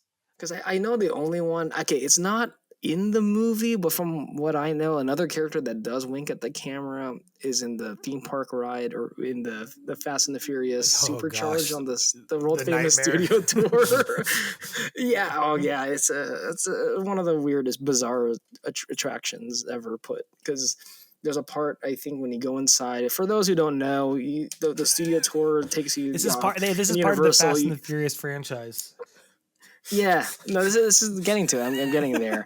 But yeah, you take the studio tour. It takes you to all the big movie sets that you all know. But then the grand finale to that attraction at Universal takes you to this giant brick building that's this Fast and the Furious 3D 360 simulator where you're supposed to feel like you're immersed into the Fast and the Furious world. Does not work. But it's like this 3 awkward like rooms you go in with the tram, and the first one you go in, there's this like all these people partying, and then this one FBI guy is like, "You got to get out of here with this one gun," and everyone just like walks out, like, okay, no one's terrified. It looks He's like got a those gun. old arcade games where they'd have live action people run and be like, "Run!" But it was like a live action guy superimposed onto it. It looks exactly like that to me. It's like it reminds me of all those arcade games in movie theaters. But please continue. I just had to add that. But I just want to get to my point about fourth wall breaking. So that guy, gets everybody out of the building, and then all the Fast characters show up, including Dwayne Johnson. And Dwayne Johnson's character, Hobbs, is like, intimidating this guy. And then he turns around and looks like at the audience, but it's kind of like looking at the camera, like smiling and winking. It's like, wait, what? Why is he smiling and winking right there? He's just intimidating this dude. So I never understood that. If someone could find the video on YouTube, you could probably see what I'm trying to say. Or maybe I'm wrong. Maybe I'm thinking of another character. But I want to say it was Dwayne Johnson. I kind of remember. He just has that. It could be Dom, but. Could be. But I remember he's just like. He was just so like straight face in that one. He looked like Mr. Clean when he's like riding on the helicopter. Like, yeah, that ride is crazy. It's a bizarre attraction, really bizarre, and I can't believe they spent a bunch of money making that atrocious ending. No offense to the people who worked on it. Like, I know there must have been a lot of hours. Well, and good to work with it. You worked at Universal Studios when that ride was premiering. I did work part time. Back in the day, back in 2015, I was still working in theme park guest services, and there was a guy came up to me asking information on, No way to know who this guy is or if he, Yeah, just some guest. Like, I was working the park, and it's been years so I could mention this, but he came up to me, was asking me, "Hey, where's the Fast and the Furious ride?" Oh, he's talking about the Fast and the Furious Supercharged. Yeah, the new one they're advertising. Oh, it's going to be on the studio tour. And the guy looks at me like, "Oh, that was it?" I was like, "Oh, so you've been on it?" And he's like, I thought that was just like a little small thing, kind of giving a preview of what the real ride's going to be. I'm like, "I am so sorry, sir." Like, he was hoping it was going to be like Transformers or, one of the ones like on the lower level. Yeah, they were, because the way they marketed, I guess, they made it seem like it's like a roller coaster. And I kind of remember the marketing being like mismarketed. Because you have all these people sitting on these seats moving, but it's supposed to be the studio tour, but people didn't pick up on that. I don't know. I feel bad because it was like, no, you hype up this for almost nothing in a way. I mean, that's just my personal take. If people loved it, hey, good for them. Yeah, but it definitely sucked. Just kidding. No. Yeah. It was like 4 minutes long, and it gave me a headache is what I'll say. Like actual, like bad, like 3D, like animation stuff type of headache in very short time. And like you're moving on the tram sometimes while the background while the animation is pretending to be simulating movement. So you're like moving faster in the simulation than you actually are. So it's like, it made me very nauseous and was just miserable for me personally. No offense. I could understand that because like the tram was the ride I never wanted to get off because it's like, oh, it's an hour of me sitting down, looking at good stuff, getting a breeze. It's the best ride. You see the Psycho Mansion, you get to see the Jaws shark, moving and attacking you. There's some really incredible stuff on that tour. Yeah, and I love the tour, and then that is the ending that makes me want to get off the tour. I'm like, can we get off this now? Can you just drop us off here? I'll walk. Yeah, give some of us the option to vacate. It's like it really feels like a weird torture cost to the actual tour where you're like, well, I have to do the tour, so I guess I'll sit through Fast and the Furious again. Yeah, that part becomes more obligation than like, then you're actually excited to see something. Because I get the King Kong being, at least the King Kong one is like short. It's like you go in there, all right, it's over. Right, this is like 3 rooms you go through, and it's like 5 minutes. Each one is only like a screen you're watching. Yeah, there's like no cool special. Yeah, like, you never see like even like a real car. I want to maybe you see like 2 real cars when you first come in the room or something in the garage. But they're not like the cool ones you see from the movies. You don't see any of them. And which I know they have an area in the park where they park all the cars, on the tour you drive through that car area. You see all the cars from the movie. Yeah, you do, and some other classic cars, I think, from other movies as well. Yeah, it's always so cool to see that, but I wish there was more of a cooler exhibit for all the cars. What if 2 cars drag race next, like away from you? I don't know. You could do so much. Like just hearing real car engines revving would be fun, and seeing them peel out. which I'm hearing about that new attraction is supposed to be like cars racing. It's a car racing ride where it's supposed to be like you're racing someone down a mountain or up a mountain. So it's supposed to be, and I'm hearing it's supposed to be like drifting. So hey, it's cool they're bringing back the drifting in a ride. That sounds fun. Yeah, and I'm like, why wasn't this your guys' first attempt at a Fast and the Furious attraction than that atrocious 360 3D? So I'm actually happy that we're gonna have more of a thrill ride version. And from what it sounds like, it's supposed to be like the Cars ride at Disneyland or California Adventure, but Fast and the Furious. Which is a killer ride. Which I'm all for. Good ride. Yeah. So we'll see how that turns out in a few years because I have no idea when that's going to be done. I just keep hearing reports and rumors about it, but it's pertaining to Fast and the Furious. Only reason why we bring this up. It's interesting. The legacy still going strong. They're still investing in the property. Going. So, as I talked about last week, my Jaws 19 list, Fast and the Furious, especially if you count Better Luck Tomorrow, prime candidate to hit. Be maybe the first Jaws 19 official, not just a joke hypothetical, but really doing it. Because that's a spinoff. Tokyo Drift is technically a spinoff, and now Hobbs and Shaw. And Vin Diesel seems incredibly passionate still about it as a project. They all kind of do. Tyrese still seems to be desperate to cling on to it. Oh yeah, it's funny. I mean, not funny, but it's just like it's because in the continuity, his best friend is Paul Walker's character, and now he's not in the movies. Unfortunately, rest in peace. Yeah, I only mentioned Vin because to Han is because Han was also like Vin mentoring him in a way, and also like giving him the car. I think it's a better comparison, and he's like the guy who knows the whole scene where Paul Walker's the new guy, right? Yeah. Undercover.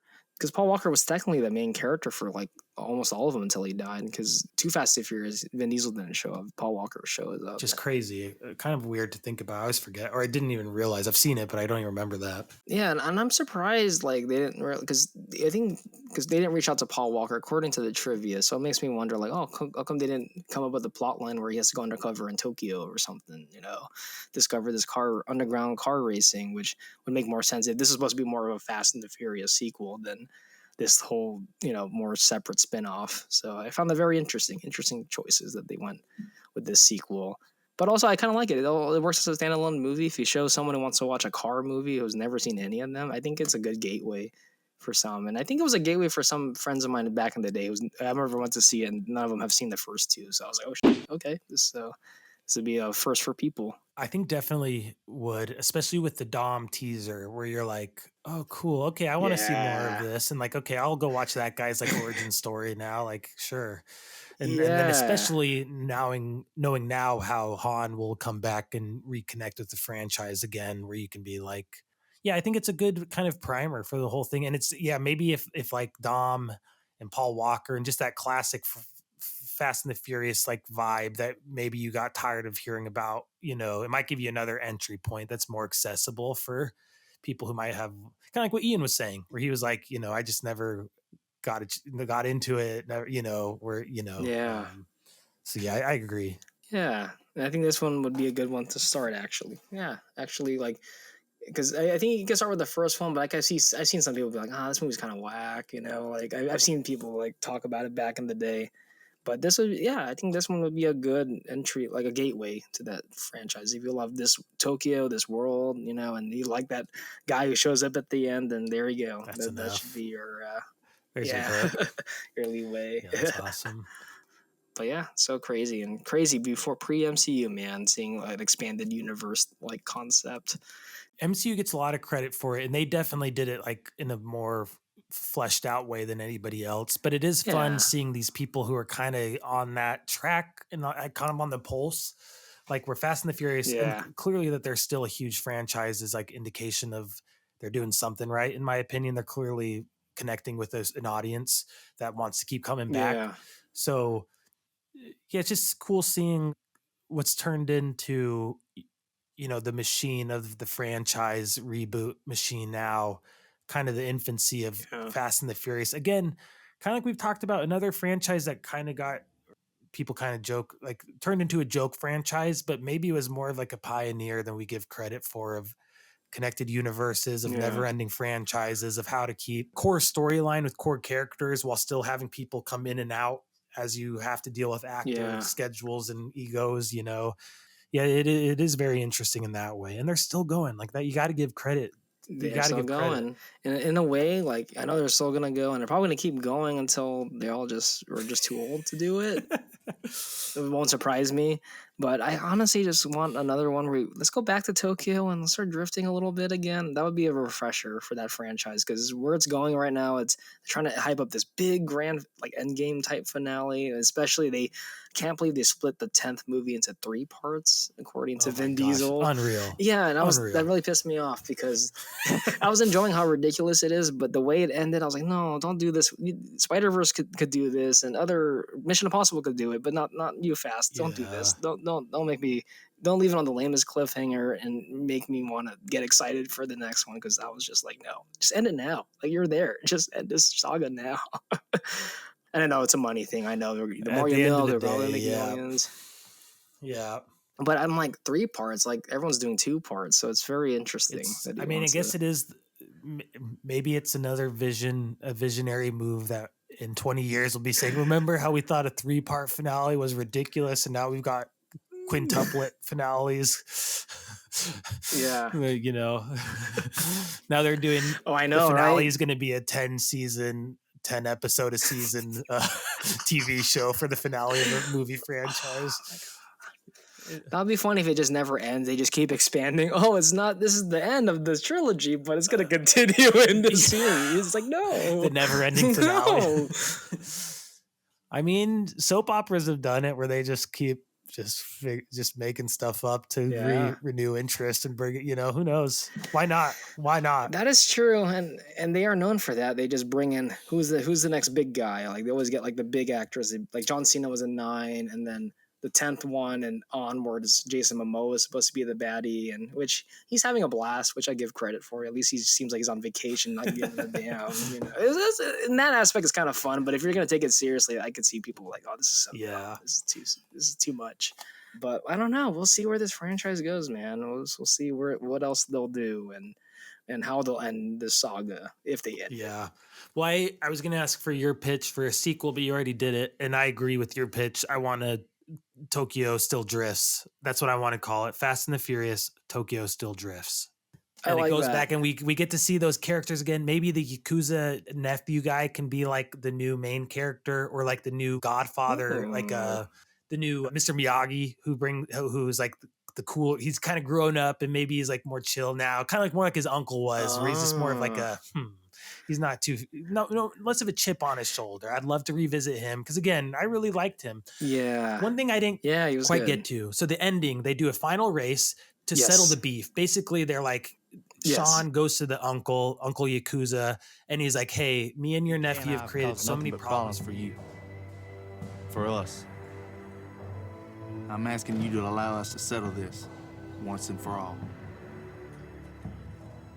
We race. And the loser leaves town for good. I've already beat this piece of shit once. Good. They should be easy. Yeah.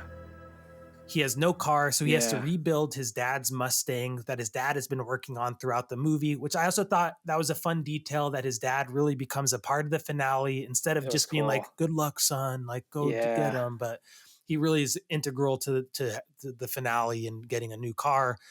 And so he races the big bad guy, chip on his shoulder, Yakuza nephew DK, and he wins. It's a very intense race. He's able to win with the crappy car.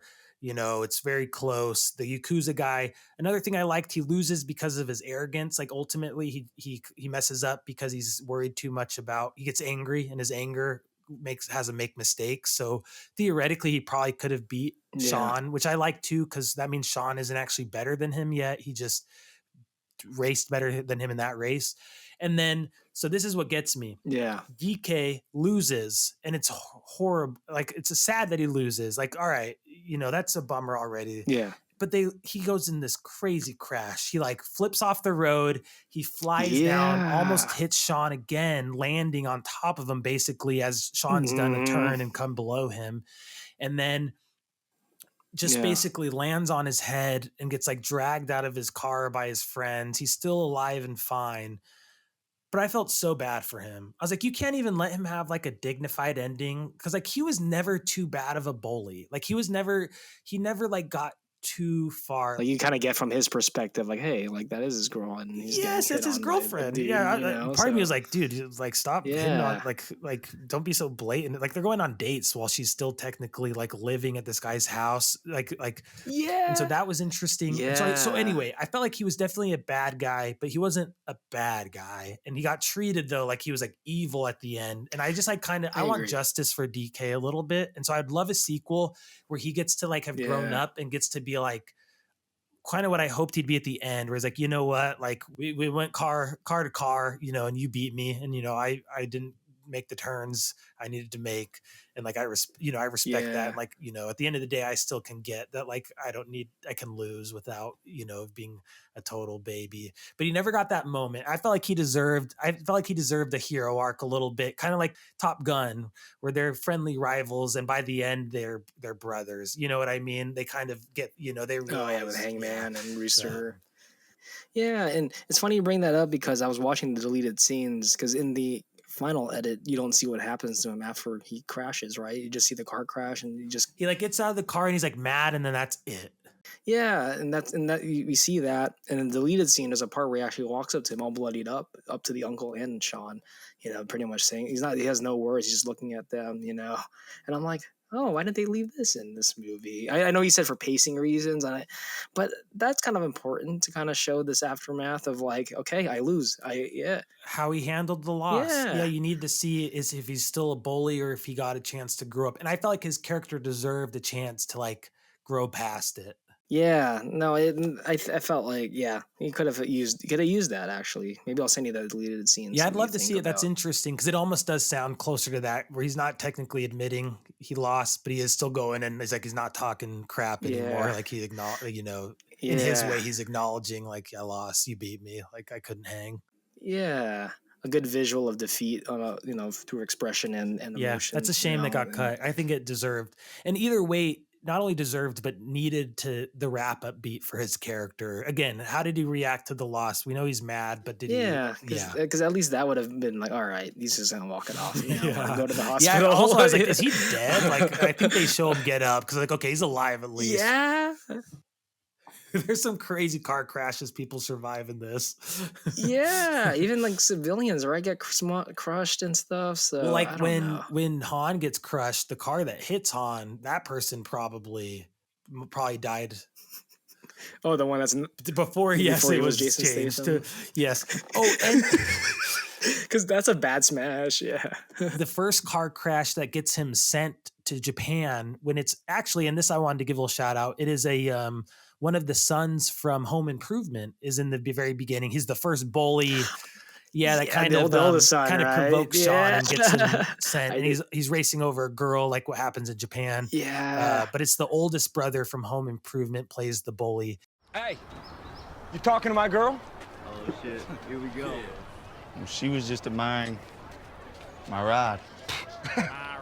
My grandma's Buick could smoke that piece of shit trailer trash. What about your daddy's Viper?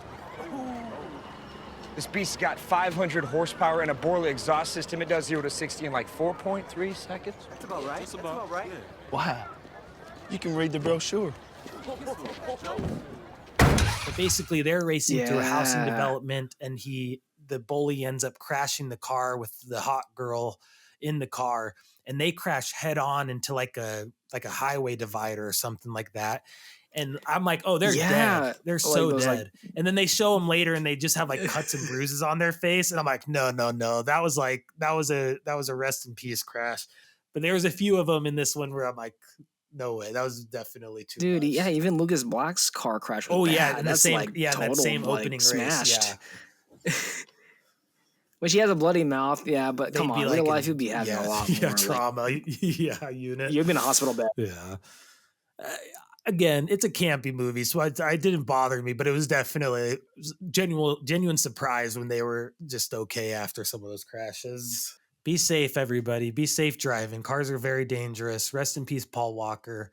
And I was also going to give a shout out. I never watched his movies. I've only seen this actor in the first Kill Bill, but the uncle is played by the great martial artist Sonny Chiba. And he's he was in the first Kill Bill. He's one of the guys I think she fights, and then he was. I only know that name because True Romance, Tarantino's written movie, was a gateway film when I was younger, and the opening scene, Christian Slater's going to the like kind of an obscure like movie theater showing classic films, and he's gonna see a Sonny Chiba triple feature, and he keeps quoting Sonny Chiba. So that's kind of like, oh, that's cool. I gotta. You knew it was something important. Yeah, so it's kind of cool that he's the uncle. Yeah. On that note, he had such a great presence. He definitely feels believable as like old, wise Yakuza guy who's taken lives, and I really liked him in this, and him with DK. I thought they were really good together. Their dynamic was so believable as like the stern, cool uncle versus the like hot, fiery chip on his shoulder nephew. Kind of similar to Kylo Ren, actually. I hesitate to connect it to Star Wars, but I felt like DK and Kylo Ren had a lot of similar vibes to me. That's cool. Yeah. I mean, totally a guy that's trying to embrace his like, family legacy, but he's also like, he's going to the extreme out of his way to be like who he thinks he has to be, And felt like he wasn't as bad as he thought he was, or as like cruel as he thought he was. I felt like, and that's kind of why I wanted that last scene. If he was to be given another movie worth of development, he could have been a guy who realized maybe he's not as like much of a cold, cruel guy as his uncle, and he doesn't need to be. Like maybe he can be more like Han and just more of his own guy. Yeah, no, that would be great for a Tokyo Drift sequel to more humanize that guy. Because one thing that the franchise does well is, I know you've seen it's a good portion of them, but they always do a fun job making a guy you think who was bad in one movie and ends up becoming one of the part of their gang and starts to see a human side. Half the franchise, yes, and I do love that in general. I love when bad guys end up becoming part of the gang. I feel like they could do that with DK. They could bring him back in the future sequel. They need to utilize the Tokyo Drift world more, and because I was going to tell you a theory of, I mean, we're in Fast and the Furious talks. I know this is more about the whole franchise now, but Dominic Toretto's superpower of family, like, because I know that's like a thing that gets made fun of this franchise a lot, is the more people he brings on his side, this guy just gets powerful and just gets like more indestructive and smarter. I don't know. He gets more slick and he like feeds off of the hive faster. Mind. Like in a way, it's like because each movie, which I don't keep hyping up 9, but there's a part in that movie where he's just super strong. Because let's just say they got more people on his side, and he's able to just like tear down a whole like roof cellar of a whole like prison. It's just like, what would you? I love it. I won't spoil about how that happens, but I can't wait for you to see it. There's always room for family. He's right. We're family. Now I know you guys are family, so I'm offering you a chance right now to make that family whole again. You want to make this family whole again? You don't turn your back on family. Your code is about family. That's the only way you're gonna keep your family safe. Your brother never told you never threaten a man's family? This is your family. It's who you are. This is my family. Thank you for the little angel, the newest addition to our family. And now you found your family with these drift nuts. So yeah, I don't know. Fast and the Furious family, and that's great that line was indicating like, Han was family. That was already like, all right, so this is a real fast movie now. Watching that, knowing everything this time, fun hearing that. It really was like when they go, he says he was family to Han. I was like, yeah, like let's do this. Like I want more. Like they could have just gone right into another movie with Dom and Sean, and I would have been ready to sit and watch it right there. In this age of like self-awareness and like kind of postmodern like deconstruction of characters and franchises, I kind of love these franchises that have just like remained like bullheaded. They're having fun making them, even though they know it's not like a fully serious, but they're having a blast. Like I was mentioning, even the recent one, like Jason Momoa looks like he's on vacation, just goofing off, having a blast, being over the top. It's like, they're just embracing the camp, with these movies now, not taking themselves 100% seriously. They're not trying to make it the next, I know there's, when Ian brought up superheroes, because it is kind of becoming Marvel-ish a little bit by these newer ones, but like what you're saying, they still maintain that like, we're just making these silly movies still. We're not trying to make it the next revolutionizing. No, and Vin Diesel's gonna like like have to have a moment where everybody's down and he's gonna have to like inspire the crew, and like somebody's gonna appear to be bad, and then you're gonna realize that they were just brainwashed later and they were never actually bad. Yeah, like Mission Impossible, Top Gun, Fast and the Furious. I just appreciate that they've managed to maintain this like core velocity without ever having like even like James Bond. Like they kind of did the reboot with like Daniel Craig, which I love the Daniel Craig Bond movies, especially like Casino Royale has a special place for me. That was like my Bond when I was growing up. Like, but even that has gone into this thing where like James Bond isn't now what it was originally. Like it's not really about tech and gadgets. It's not really about some like cool guys swooping in to, you know, figure out everything perfectly. They've kind of gone into like the reflective mode. Yeah. Well, seems like we're shifting into James Bond. We'll save that for a future episode. Angelo, this was so much fun. Do you have any wrap up stuff or any fun facts, fun stories, anything you want to touch on before we sign this one off and put it into the archive? Also, Toyota donated 4,000 tires to this film, and almost half of them were used. So about 2,000 tires they burned through from drifting in this movie. Thank you, and Toyota. They donated them? Yeah. They donated, all these tires. Wow. Must have been a sponsor deal. They must show the logo a lot, but I don't. There were Toyota cars, in there. Makes That's sense. incredible. Yeah, I was thinking also in this movie, there's lots of scenes where people do big burnouts and there's a huge cloud of tire smoke. And I was just thinking about how gross that must have been for the actors to just be constantly breathing all of this disgusting, like burnt rubber smell. They probably got so many headaches. Because the smell of brakes is already like, I don't like it, So that I can imagine the smoke of brakes, tires coming. Yeah, well, so since you picked Tokyo Drift for this episode, I will pick next week's. I'm going to stay in Japan. This is going to be our first foreign language film on the show, I believe, with subtitles. This is actually a movie you and I have a history with. We tried to see this in Los Angeles. There was one screening of it in theaters when it came out in 2016 that you and I tried to go to, and it was sold out, so we weren't able to see it. I am picking 2016's Shin Godzilla. Oh, snap. All right. Okay. I still haven't seen it, so I don't know. Still haven't seen it? I haven't. I don't know anything about it other than the trailers came out. It looked awesome. Oh, and I believe there's a sequel to this universe of Godzilla called Godzilla -1 that's coming out at the end of this year that I'm really excited about too. That's right. Yeah. So Shin Godzilla, one I want to see, never seen it. Have you seen it? I have seen it. Is this a good pick? Yeah. Will this be fun to talk about, or is it going to be not much there to talk about? Be honest with me. Well, depends how big of a Godzilla fan you are and how much you like the more Japanese style Godzilla movies. I mean, I'm not super familiar, but I like the idea of them. Truthfully, you're down to watch it? I'm down. I haven't seen it since it came out. Did you see it in theaters? No, I watched it on. I am right though that we went to a theater to see it at like 10 in the morning, and it was sold out. It was the only showing. It was right. It was at the Laemmle in Pasadena.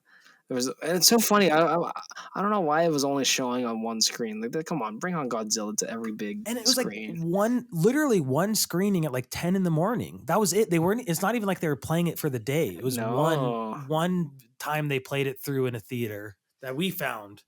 Yeah, and we can't even buy tickets online. We even tried that. We even went there an hour early. It's already sold out. There's already a line.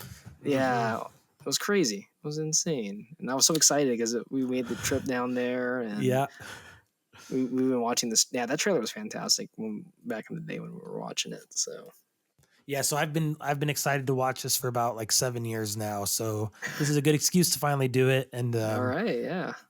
I'm glad you're down to watch it, and I will hopefully we'll get Ian back for at least last 4 next week, but I'm going to tell him we're watching this, and hopefully maybe that'll perk his interest. Sounds good. Sounds great. So as we wrap up, Angelo, it's kind of coming a new thing. Favorite line from the movie?